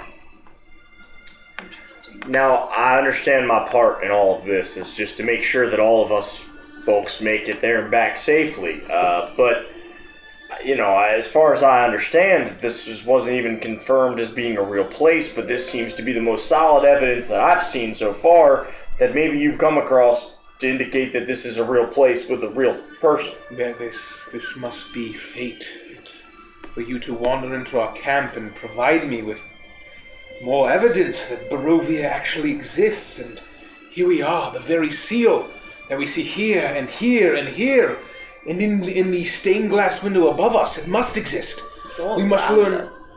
Yes, it is. It is all around us, and we must learn everything we can from this excavation.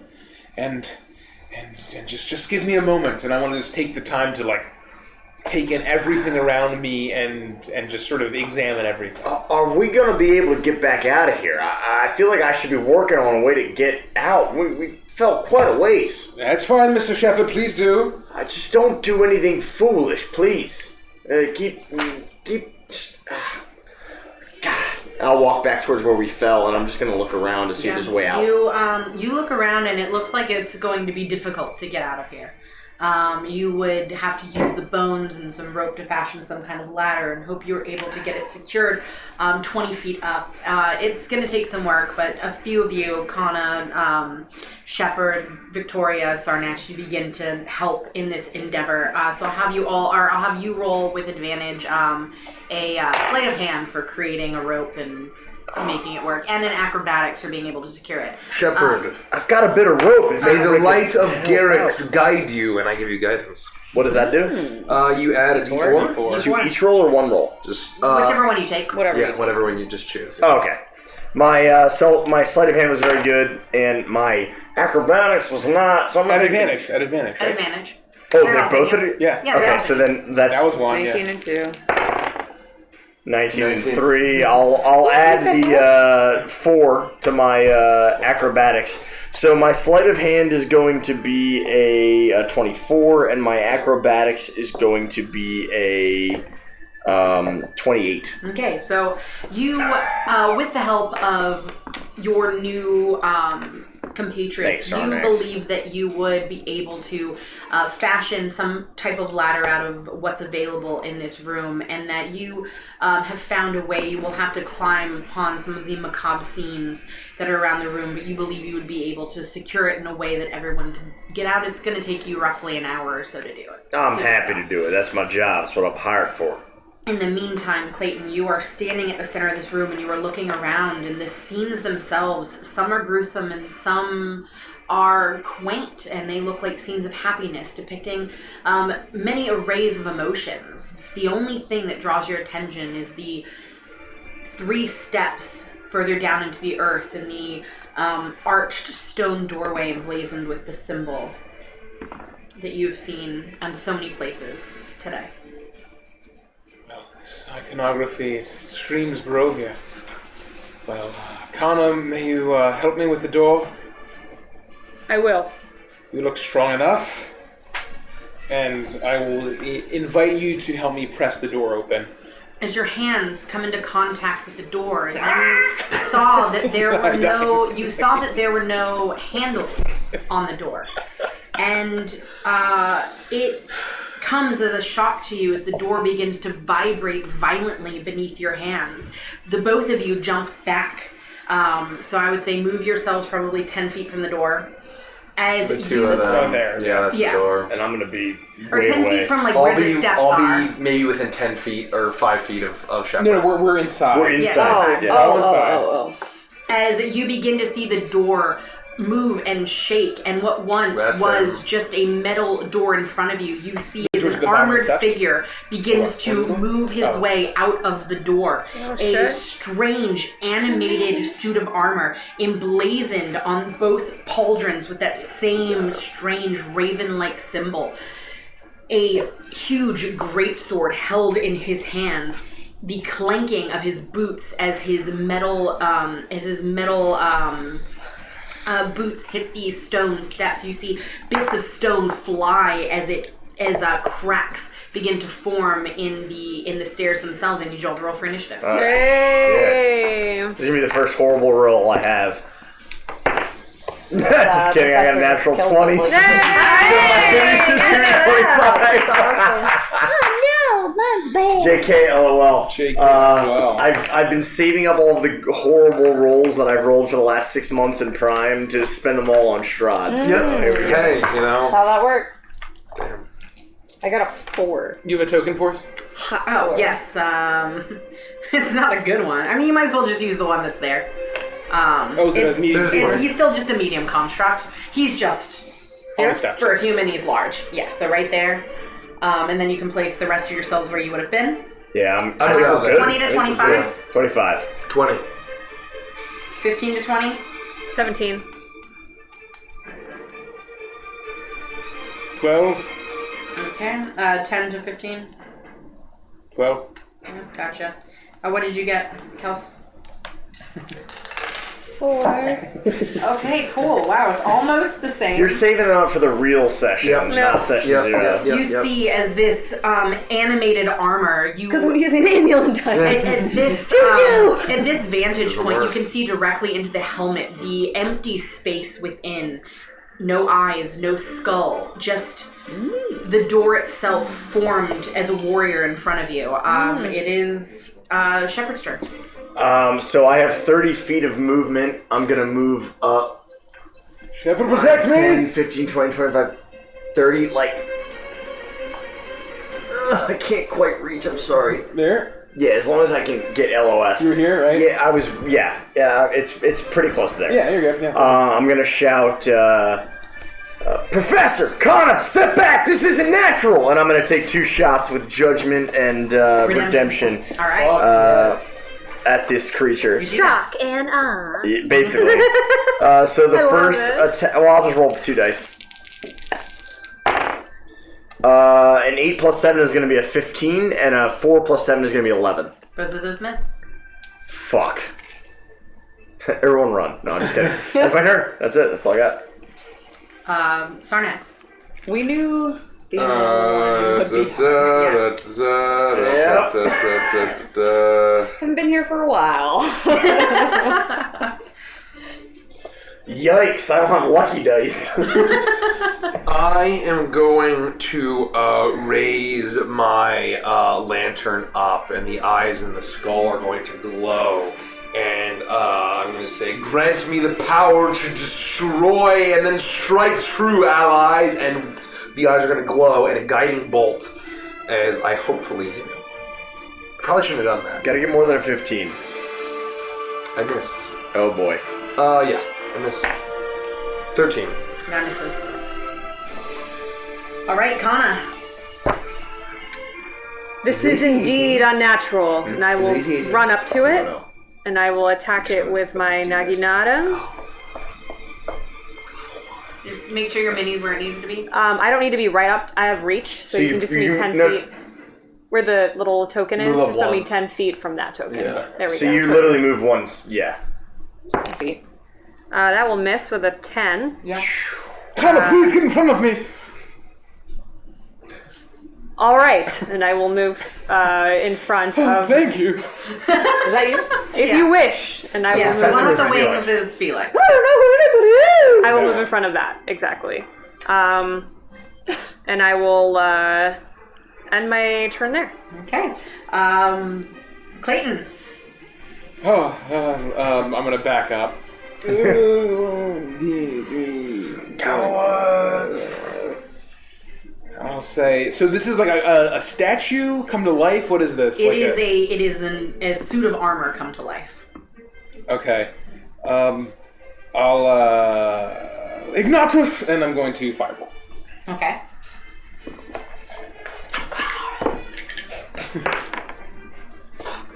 20. There we go. Something. Yeah. 10 fire damage. Max Okay. damage. Nice. Wow. You I told see. you cantrips don't fuck around. You see as Clayton peers around, Kana moves in front of Clayton. He peers around behind her and he points his finger. He says that same strange word that you know that you know triggers his fire, and he hits it. Somebody else. It's Isaac's.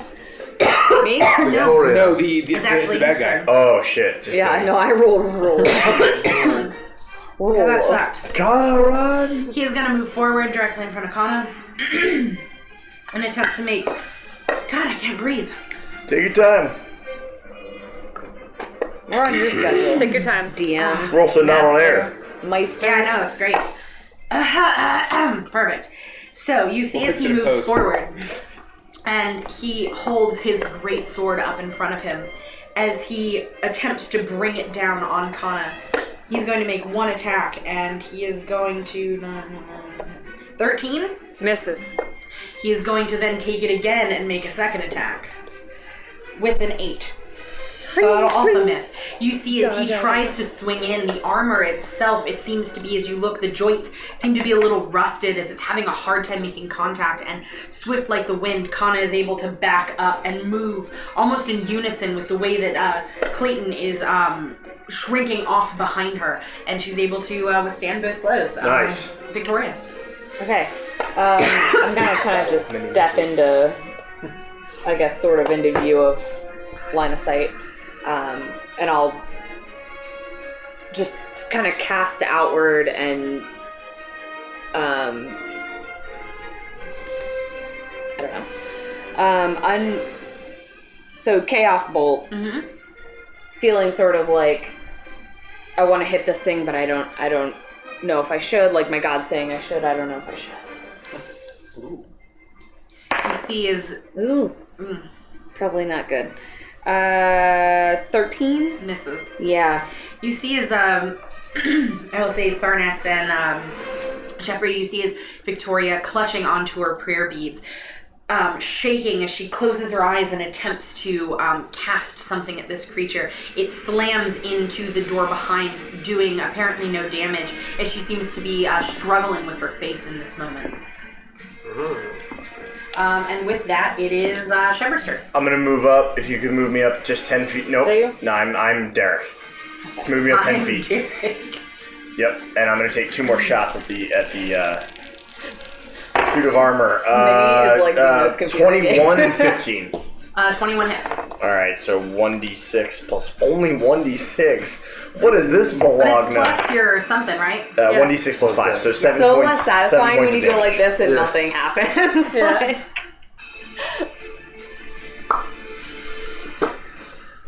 All right, you You crit? You take judgment and redemption, and you attempt to fire in. One of your blasts is able to make purchase in this armor, blowing off one of the pauldrons with that strange symbol that you're growing so accustomed to.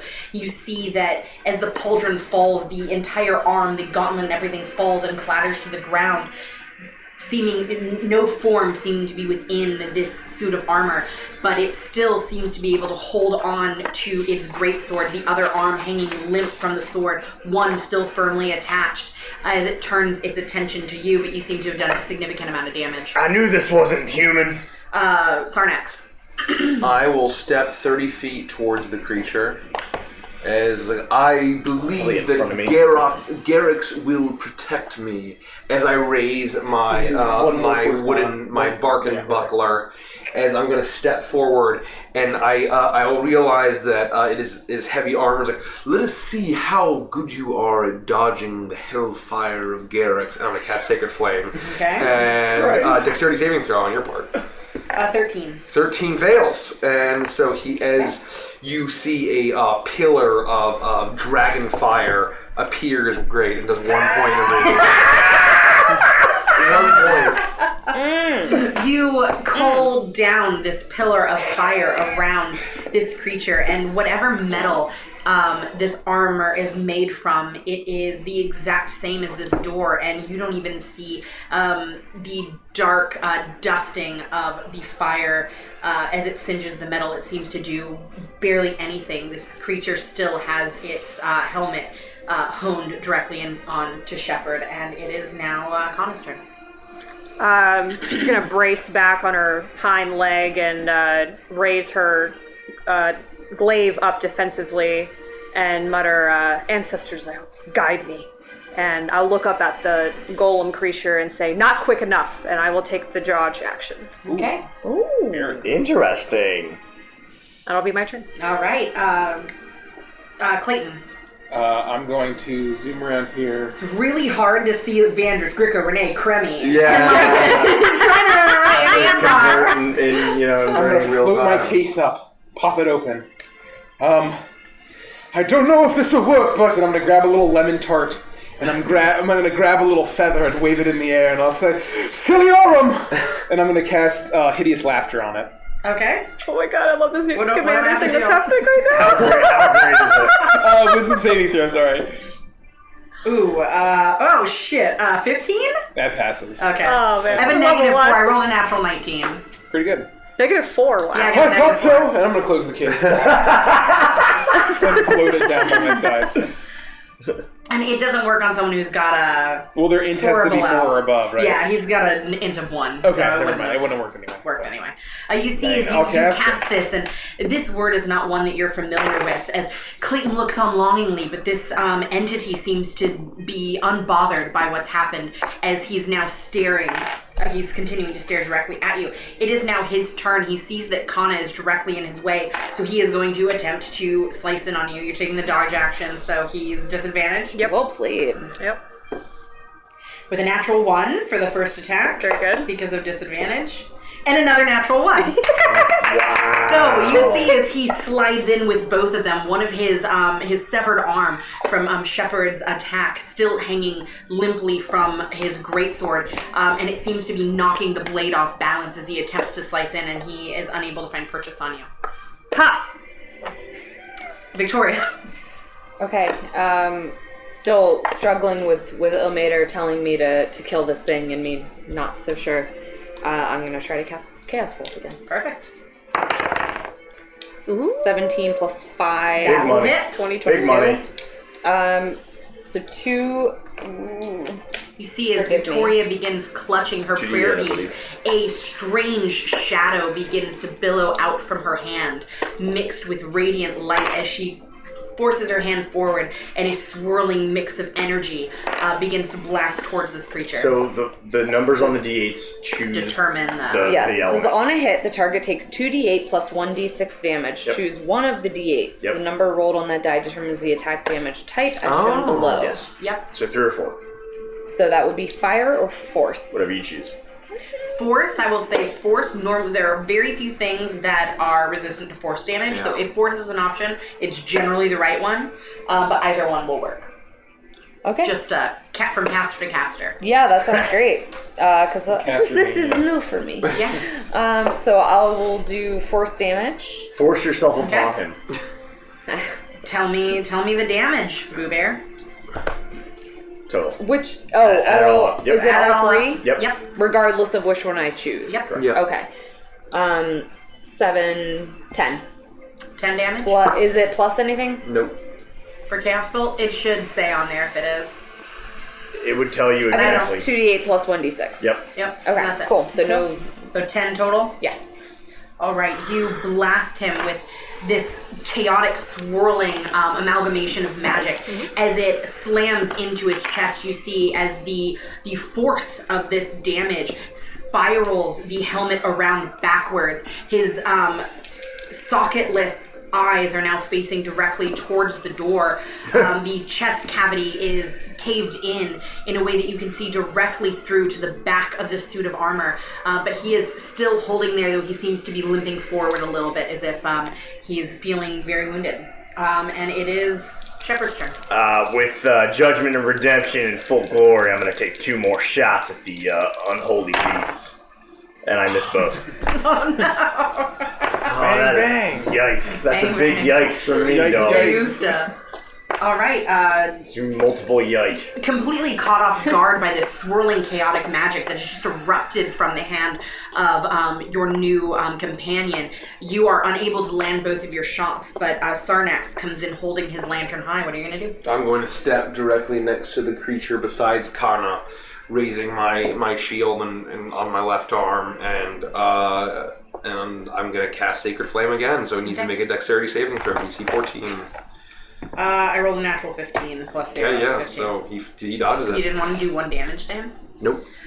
You see Sarnax attempts once again to burn this creature in a sacred fire, but it seems to be unaffected as it is now Clayton. Well, that didn't work. Let's try this. And I'll pull my case out. I'll open it again. And I'll look through, pull out some rose petals. No, that won't do. Crickets, no. No, I'm going to get some sand. Ah, yes. I'm going to put it in my hand. And I'm going to say, Slumbero. And I'm going to blow dust over him and cast sleep. Yeah, boy. That's so cool. And so I roll, what do I roll here? You don't roll anything. Or you roll different. No, I have to I just roll. want to point out to anybody, if they eventually watch this, like, 5D. starting to get the height of the hat. Yeah. Whenever he looks forward, you can see that the hat When you get- visually when you hits get the Victoria in head the tilt. face from here. So it's 5d8. So good. So 2. There we go. 8, 9, 10, 11, 12, 13, 14, 15, 16, 17, 18, 19, 20, 21, 22. One more. Can Oh, somebody I skipped fall you mine. I'm asleep? sorry. I had a feeling, but I didn't. Yeah, it's totally fine. 27 health. So if he's at 27 health or You- below, he you falls asleep unless he's immune to being blow- charmed or undead. You blow this dust at him, and you see as it begins to filter in through the cracks and the open areas of this armor, but there is not an entity inside as the dust begins to settle, but he continues to hold himself firm. Poor Azrael, man. I'm trying! It is your turn. Using the momentum of his blows, I will attempt to make an attack with my. Now you know.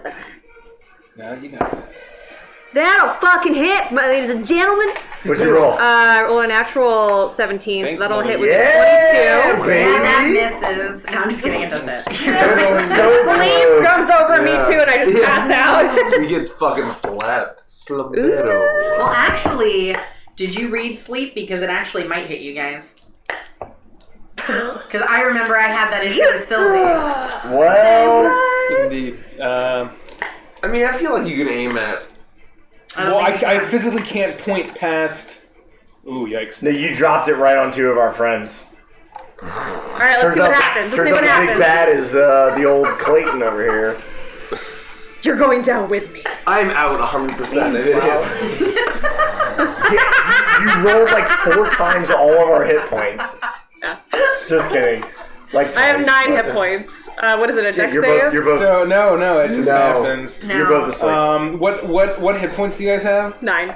9. What do you have? So it would start with Eight. it would Okay. start with Him. him. And so then don't subtract. tell me, but Nope. I think I rolled, what, 27? You rolled 27. 28. I had what you told 27. me. I rolled 27. Oh, you told me 28. Oh, well. So subtract him. He's immune, but he still subtracts it. Okay. And then who has less hit points between you two? I have Who 9. Who does? I have 11. But Oh. you're right there too. What? No, I'm back here. Oh, you moved. So it only hits those two. Yeah, Okay, it'll hit us. so you have how much? I have 9. So if there's Okay, 9 hit so points left, Yeah. You fall unconscious. Okay, great. Fuck you, dice. Thanks for the 22. Well, I did she get her attacks from before? yeah, her no, turn? she went first. She should have gone before. Yeah, but I let him go first. It's okay. I don't mind passing. I think that's funny. We'll do it. Okay. Okay. I feel like And then you have So what? fucking I'm good. literally I'm staying over here You had huffing. 11. 11. You also fall unconscious. Oh, dear, that's not what I was expecting. Shepard, please. I'm like slumped over. I'm slumped over Sardax, so You're we're gonna both get just. fucking murked to shit. You see Right. it as both of your friends fall unconscious at the feet of this creature. Its helmet spun around behind it. You see as it reaches out to strike at Kana, but its helmet spun around from the last attack that hit it.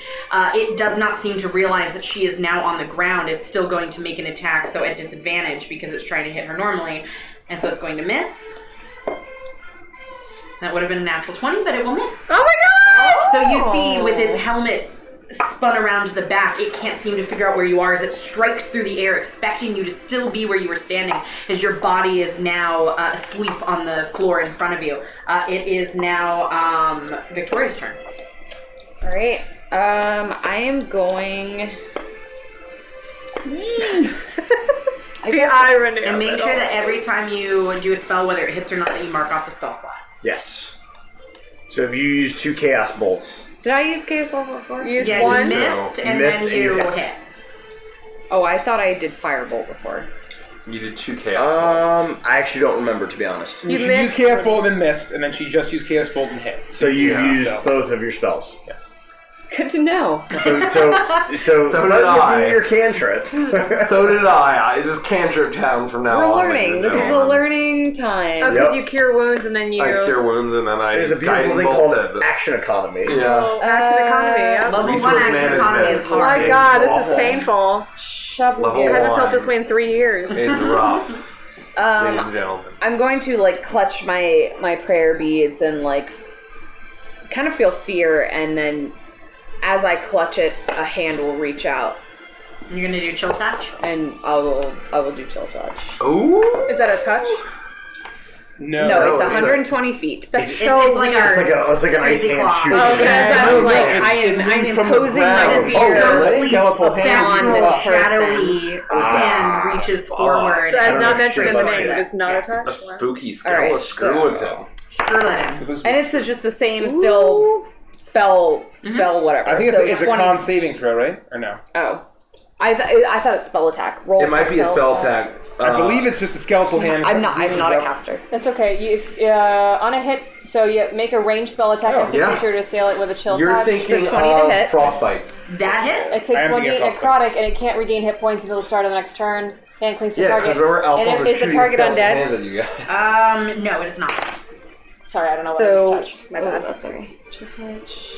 So 1d8. So it takes 3 necrotic damage and can't regain hit points until the start of my next Get turn. up, Okay. stupid armor. You send out this hand, and as it reaches in, it is unable to find flesh to tear at, but you see as the nails, the claws of this hand rake down the chest of the broken armor. Pieces of it begin to splinter and fall, and it is having a hard time holding itself up. Shepard. I'm gonna step diagonally 5 feet towards the wall, towards you. That way. Yep, One more. Yeah. diagonally. Okay, perfect. And as I take two attacks, I'm gonna shout, "Kana, Sarnax, wake the fuck up!"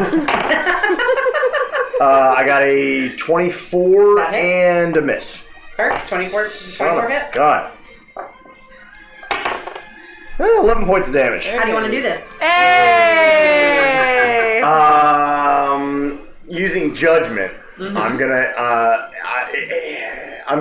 aim for the turned around head and try to blow the helmet right off the creature. So you see as Shepard says this, the both of you begin to come to as you see one of his projector. What are we gonna call his things? Because are we doing bolts? No, they're like blasts of like one of his blasts hits into the and just because you finished it, one of these blasts hits into the helmet and spins it around, and just as it spins around to face you, another blast hits it, shattering the helmet, spinning it wildly off of it as it crumples backwards into the door. You see that as it makes purchase with the door, it begins to meld into it, and where there had not been a crease, where there had not been knobs or handles, the door splits directly down the middle. A strange, eerie light and mist begins to billow out from the newly formed crack as the doors swing open in front of you. Serious apologies. I want to cast Mage Hand and wake up one, and then I'll approach another one. I was going to also approach the two. You now see that the arched doorway is open. What is... Directly in it is a strange, eerie, almost silver light, and mist is spinning and filling up the room quickly. Professor, what do you know about this mist? Is everyone all right? I get up off. Sorry. Are you Connor, all right? you all right? They should be fine. That was me, unfortunately. I hate to say it, but my magic didn't seem to have any effect. It's all right. I was a little rusty as well. It took a little warm up today, to be honest. This is all new territory. Professor, how experienced in combat are you?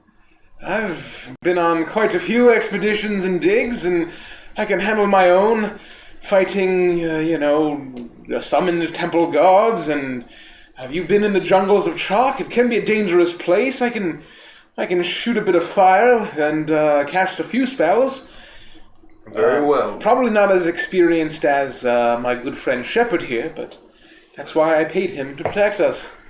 I hope you know that protecting you will be increasingly harder if I am unconscious. I would appreciate a heads up. Yes, up until then you did wonderfully, standing in front of me and blocking all of the foul creature's attacks. You did very well. You proved your worth quite handsomely. And it is as you are saying this that you begin to feel the mist pushing in on you and choking you. You're starting to feel sick from the mist that you're breathing in. Cover your mouths. I'm going to try to use Sacred Flame to emanate all around my lantern, not hitting anybody, and try to burn away the mist. You attempt to do this, but the mist still seems to be enveloping you. Pouring in from the You are not more powerful than Garrix the Fire Lord. Come close, everyone. Gather around us. And I will head to the center of the room and try to stand in front of... We should continue and try to get out of the mist. Professor, which direction? Continue where? Just through the doors. Through the mist? It'll take too long. If the mist is rising and heading up, going through is the only way to get out. Should we not double back? You know it would take you about an hour to try and get out of this because of how tall it is. The ladder's not done yet. I couldn't finish. I trust my God, and I'm going to walk forward. I trust my God. Sarnax, where are you going? If we all I'm listening to the professor. One. I'm going to use prestidigitation to try to use puffs of wind in front of me to clear it from my face. You do this, and you're able to get enough that you're able to breathe as you begin to make your way down these stone steps as you run, and you feel like your lungs are closing in around you, as even though you're clearing away bits of this mist, you're still inhaling it as you run. But it does not take you too long before you find that this strange arched stone corridor leads itself out into a beautiful sunlit field. The silver air, or the silver light that you'd seen, was actually the strange luminescence of a sun held high in the sky. And as you look around, you realize that it doesn't match up with the time it should be. It doesn't match up with the time of day from when you left and how long you had been. And as you look around, the tall evergreen trees feel like almost as if they're encroaching on you. And you look about, and this forest looks nothing like the place that you had just left. As you turn to look behind you, you see that the mist has almost completely obscured the way behind you. Wait. What in the nine hells is this? This is not my forest. And I would say you would know 100% that you are not in the same forest. Wait, where are we? This is not... Wait, we are not in Irios anymore. Professor, you don't know where we are? No, I have no idea where we are. I do not recognize these lands. I want to look just around to see if I get any sense of geographical or like do the trees feel like Barovian trees, or do I get any kind of sense that... I would say you don't know anything about Barovian trees, so you would have no idea whether they feel like Barovian trees, but you do know that there are two, I call them sister mountains, the mountains that not necessarily mirror each other, but are nestle Barovia within them. And as you look up over the tree line, you see two trees that fit the description of what you recognized. Two mountains, you mean? Yes, two mountain tops. Mount Baratok being the one you're most familiar with. Mount Baratok. Baratok. Baratok. Baratok. And you look around and you can't be certain, but you feel a strange sense of familiarity based on some of the things that you've read. And as you look out ahead of you, you see a strange cobblestone path leading off into the forest ahead. I'm gonna keep my one judgment drawn, and the other hand is just I'm ready. Can this be? Have I found it? Can this be Christine? Can it be? Bravissimo. Can it be Barovia? My God! Do you see? Do my eyes deceive me? Are those two mountaintops right ahead? Where are we, Professor? I mean, I see the mountains, Professor. What are you getting at? I recognize two mountains, one in particular. In my research, it feels like Mount Baratok, which is one of the mountains of Barovia. The legend says that it sits in a valley. Stop me if I wouldn't know any of this, but Barovia sits in a hidden valley, and this could be it. It seems as if we were teleported here, though. I assumed it was a place that we could just travel to. We had to find the right mountains and the right valleys, but... And I want to turn around and look to see where we came. Do I get any, I'll turn and guide my lantern to or is there You like guide a your gateway lantern or and door? you see that even through the faintness of the mist, it is thick here, but all that is behind you is a lonely road headed in the other direction and thick outcroppings on either side of trees, and you know that you should be but near maybe 5-10 feet from the exit of the strange tunnel you traveled through. But behind you, there is no tunnel, just mist and a lonely road. Well, Professor, we were literally in a basement, not even 15-30 seconds ago. You're gonna tell me now that all of a sudden we're here in a field? It's sunny? I can't be sure, but... Well, it's not sunny. It's a strange silver light as it is incredibly overcast. But where the sun is hidden behind the gray clouds, you believe that it is like closer midday. to evening, whereas it should be about noon. Oh. You'll find that this is hard to believe, but I believe in everything, especially now. I won't make any presumptions. A true gentleman never presumes. But I can't be sure, but I get a strange feeling that we may have found something. And I'm gonna just kind of keep sketching Time that music. mountains, the two peaks that I see ahead of me. It must have been some kind of arcane gate through those doors that we stumbled through, and I apologize for encouraging us all to go through. But there's no path now but forward. Forward which direction, Professor? There's a cobblestone path. Along like this a road, in front of you. are there mist behind us? Mm-hmm. There are mist behind you, and you can see as they're infiltrating along the tree line to the side. It looks like there's only one way to go. I recommend we follow the path away from the mist. As he's saying this, I want to crouch down as I place a hand on a pouch on my hip, and I'll then move it and I want to reach down and try to grab a handful of soil and inspect it. You do this. Okay. What does it look like? What's the soil? It looks like it's similar soil to where you came from. It seems to be incredibly rich, moist. Rainfall, just looking at the sky, seems to be a common occurrence here, and the earth seems to be, at least where you're at currently, seems to be well fertile. Does it seem to be a possible, like it'd be a very well suitable soil for trees? Trees of seeds of that I make of a certain variety. I will, as I'll kneel down and I'll as I'm inspecting the soil, a creepy smile will come to my face, and then I'll place it back, and I'll stand up and I'll say, "Professor, I believe you have led us to the right place."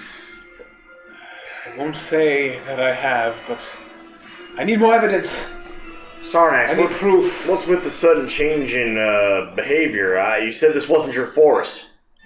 It is not my forest, but perhaps one day it will be. While they're talking, I'm gonna find just like a more barren patch of grass that's more like dirt, and just flip my glaive upside down, and in Kana calligraphy, I will etch the symbol for shield and protection. I'm just quiet the whole time while I'm doing this very aggressively and very animated. That simultaneously, and it is with that you all begin to make your way down the path as the mists begin to start encroaching again behind you. You travel for a good 30 minutes. The forest is dense, the trees are evergreen, and the sky above you is actually familiar to Clayton and to Victoria. It's the same dark, overcast skies that you're used to in Barghest. But it is different here. The sounds around you are significantly more quiet, though you do hear life in the trees around you. It takes you about 30 minutes before the trees open up and a rolling green opening presents itself in front of you. A large, gigantic stone wall, an arched entryway, that would allow single file travel directly through it. What once had a gate or a portcullis on it to prevent people from moving through is now broken and laying on the ground next to it. Two gigantic statues, one on either side, headless with age. The entire wall in decay and disrepair. Oh my god! Oh my god! You want to put this on? Oh my god! I do not want to place this anywhere. I just want to hold this forever. Can I smell it? Is that weird? Yeah, it is weird. It definitely smells like winter fire. Shut up, bitch! Oh my gosh! Sorry. Which So way? let's have it like here, and then Grab it from the bottom. From the bottom. There you go. Whoa! Holy fuck, Nikki! Jesus! Get some light on that. Can we get the battle cam? Do we have a battle cam? Look how gorgeous. look at that! Wow! I love the moss and like the lichen growing on the giant fucking statues and shit. Jesus! I don't know if that's like. Oh, I need to take a picture of this. I just came like we'll take lots of pictures and post them on social. It's beautiful. Did you paint all that last night? No. Did Richie paint it? No. I painted it today. Oh my god! Holy shit. I love it. It looks fucking fantastic. It looks gorgeous, Nikki. Well done. We'll take lots of You got your pictures and tree put them on minis? social for sure. Oh! I can't. Wow! I'm done. Look at So that. beautiful. Look at that. Done. Incredible. This is what you come upon.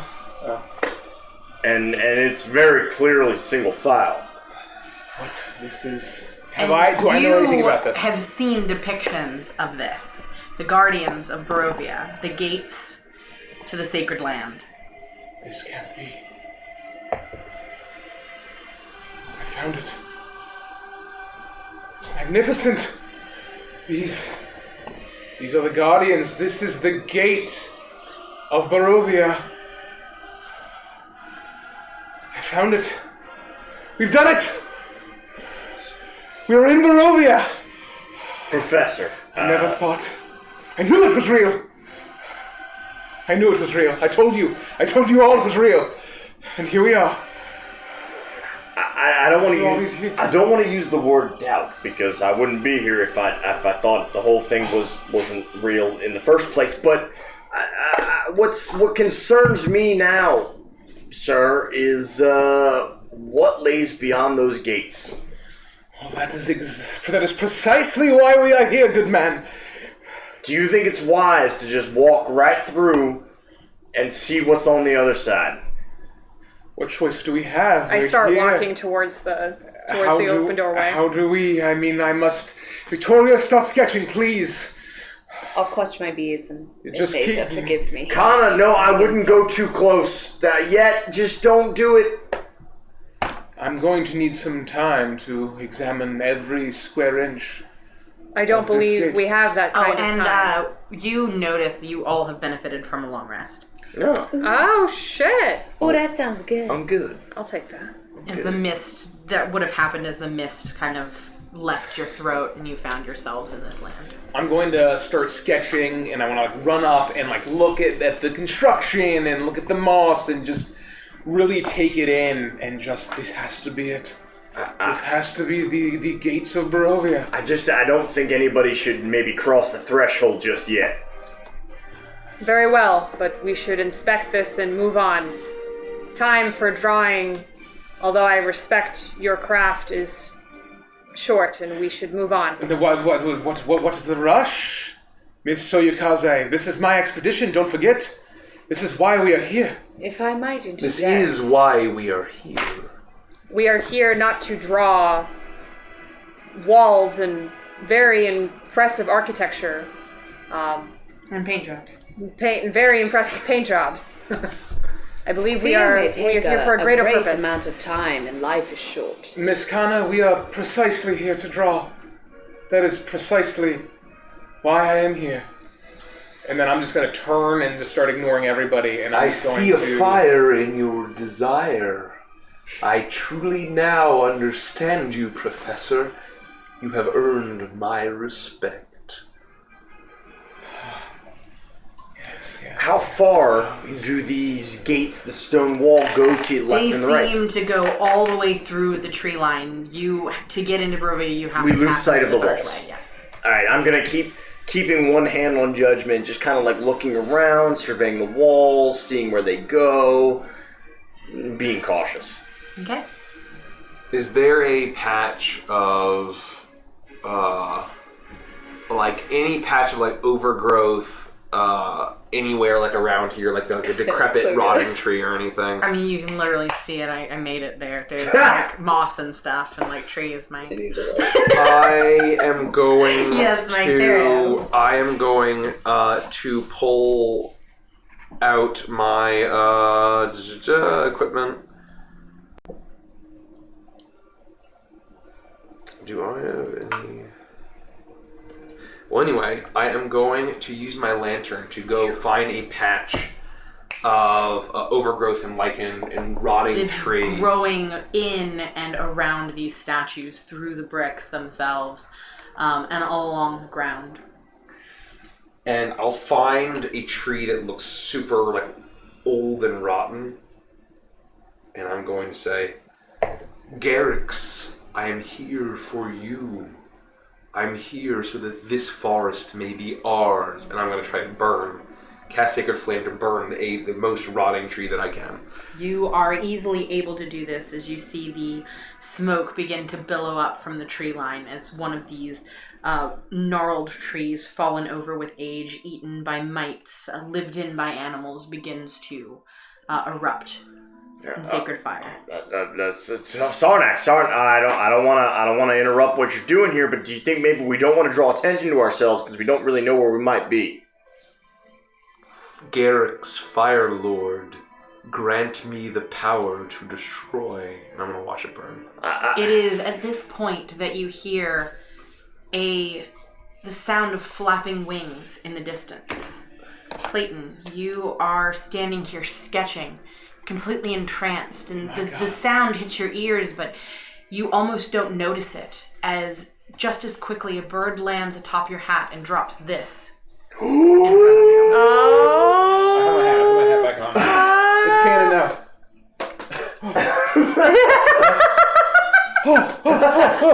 And I grab the scroll. And it Mr. immediately Bird? flutters away. What do I whatever know Derek does. about... What kind of bird was it? Bit a lot. I would say you were able to catch a quick look at it. It appeared to be a raven. It was a raven. It was a scroll. Look at this. The bird itself. Look at the scroll. And if you can see, it has Strahd's. We need better lighting when we actually stream this. I'm so excited right now. Oh, that light's all. There we go. No wonder it's so dark. Oh, I'll go turn it on. Oh, that one. Oh, that's exactly why. Well, it sets the mood. Look, that is actually Strahd's symbol. This is fucking the Blair Witch Project. That's what this is. Sorry, we keep getting the TV. It's probably actually not the great. Whatever. Well, Jeez, This is a The schlub. walls of Barovia get What an completely assistance destroyed. I would be so bummed. this is for us, and I want to Open it. open it. And as you do, can I just double check to make sure that's the one? What does it say at the very top? My friends. It ends with your house. Yes. So as you open it, you begin to read. My friends, know that it is I who have brought you to this land, my home, and know that I alone can release you from it. I bid you dine at my castle so that we can meet in civilized surroundings. Your passage here will be a safe one. I await your arrival. Your host, Strahdanya Vanzarovich.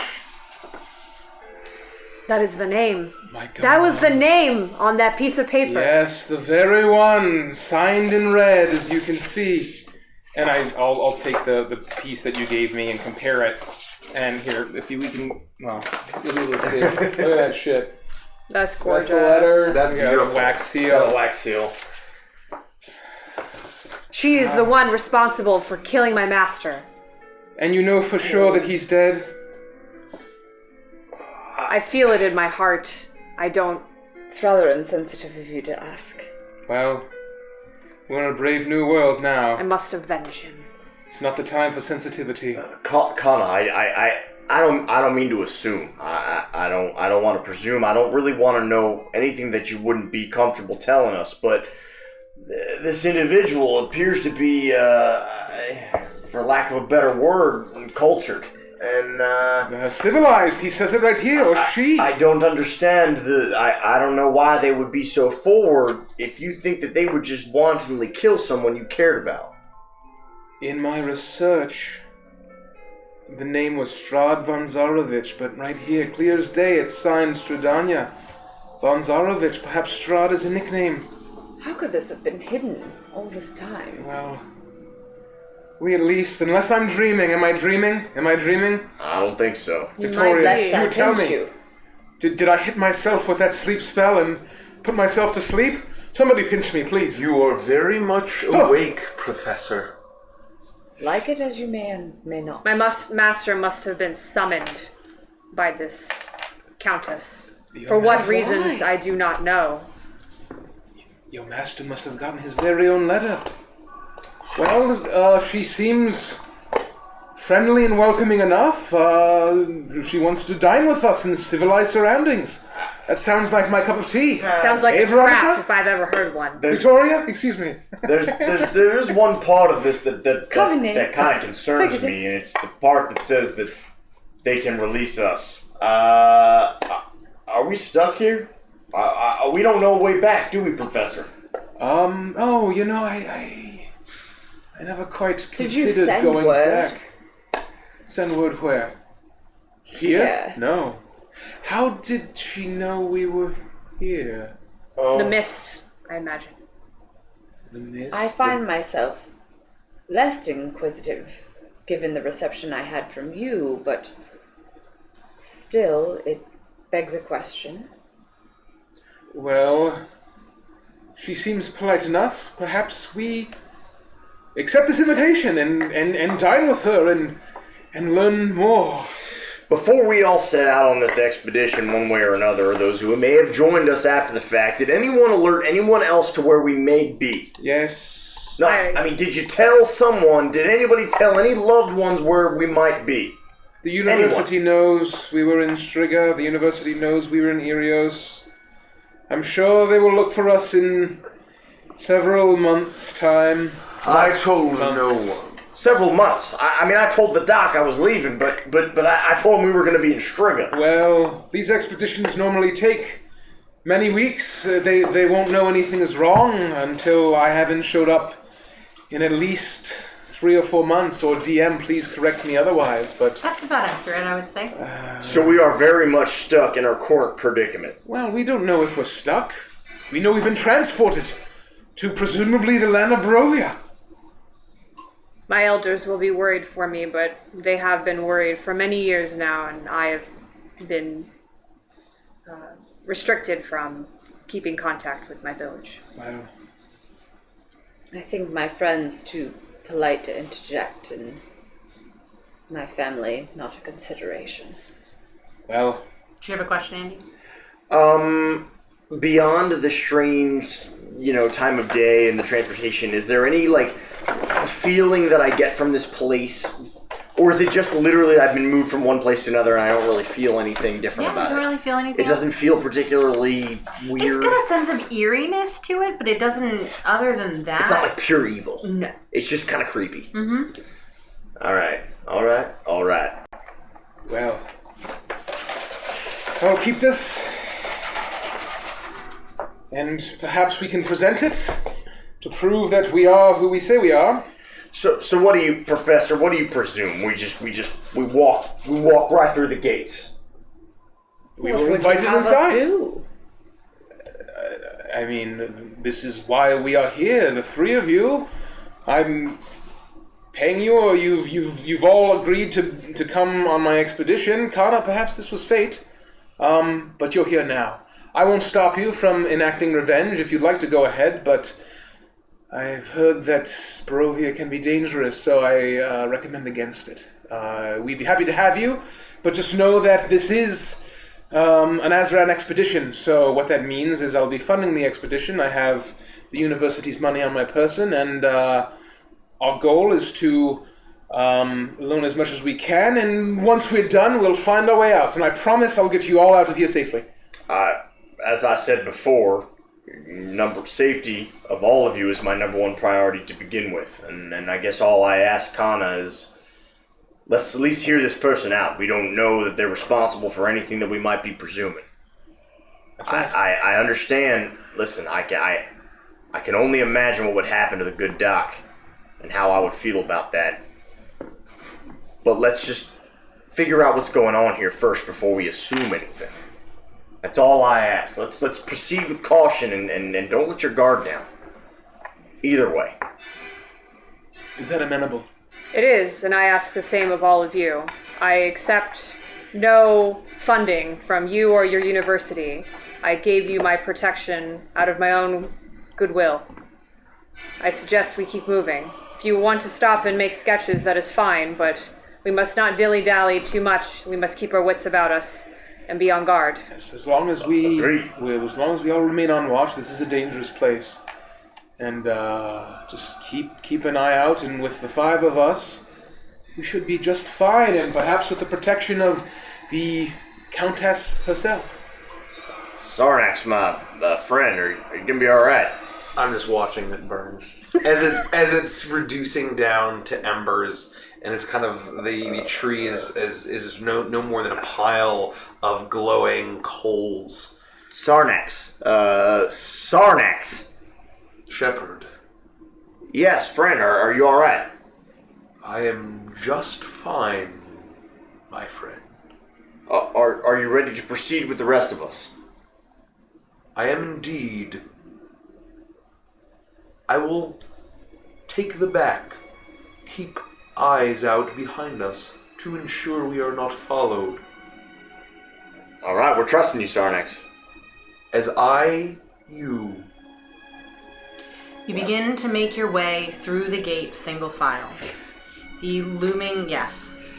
As everyone else You don't have to ask, you can just always do that. Yeah, single file. I'm just going to say this now as they leave. We're heading out single file as the smoldering embers dissipate, and what is left are the charred remains on the fertile earth.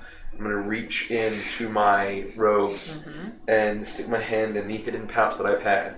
A large seed, black, horrible looking, with a series of dots that looks like almost like a wailing face. And I'm going to step over to the patch of where the tree and rot had burned, and I'm going to press it deep into the soil. No, she's not going to like that. Cover it up and pat it down. I'll stand up. No one seems to be following us, and I'm gonna.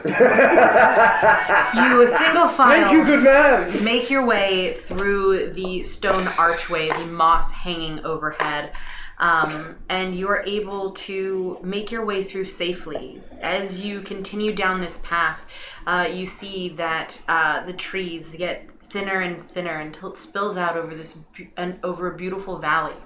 You seem to be a couple of miles away, the gate looming behind you, but you seem to be miles away from a small village nestled down in the near center of this valley. Off to your left, you see a beautiful, pristine lake shimmering in the soft, pale glow of the sun, hidden by the overcast clouds. It takes you a few hours, but you make your way down to a strange town. It is quiet. The doors boarded up.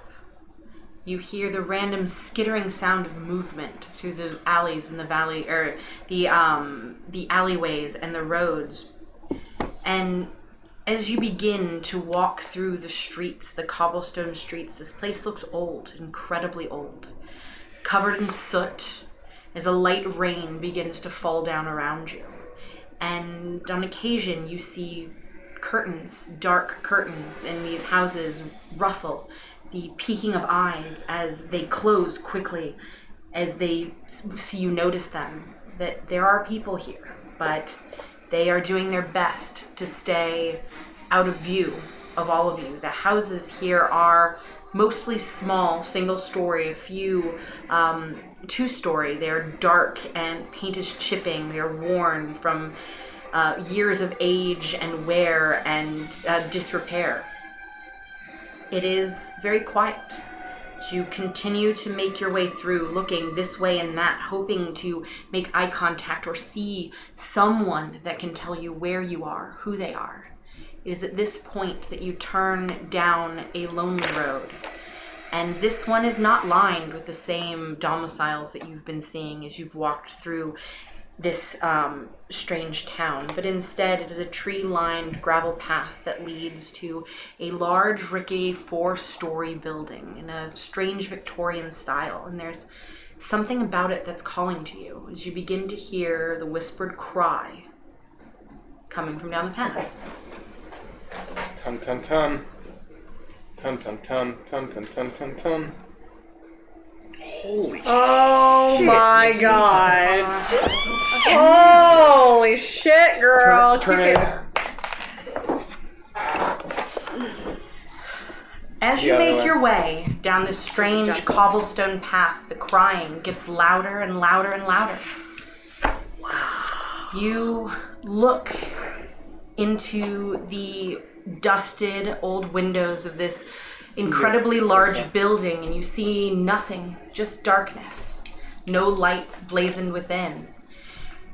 And it is at this moment that you notice, standing on the steps of this strange house, 2 small children, a little girl dressed in a beautiful plum dress, holding the hands of a tiny little boy, maybe 2 years old at most, a rag doll in one of his hands. He appears to be whimpering, the crying sounds that you heard. As you make eye contact with her, she looks at all of you, a look of horror and fear on her face. There is a monster in our house. And that is where we'll end the session. Oh, dear Lord. God. I am so excited! Red Rum. Good night, guys. Good night.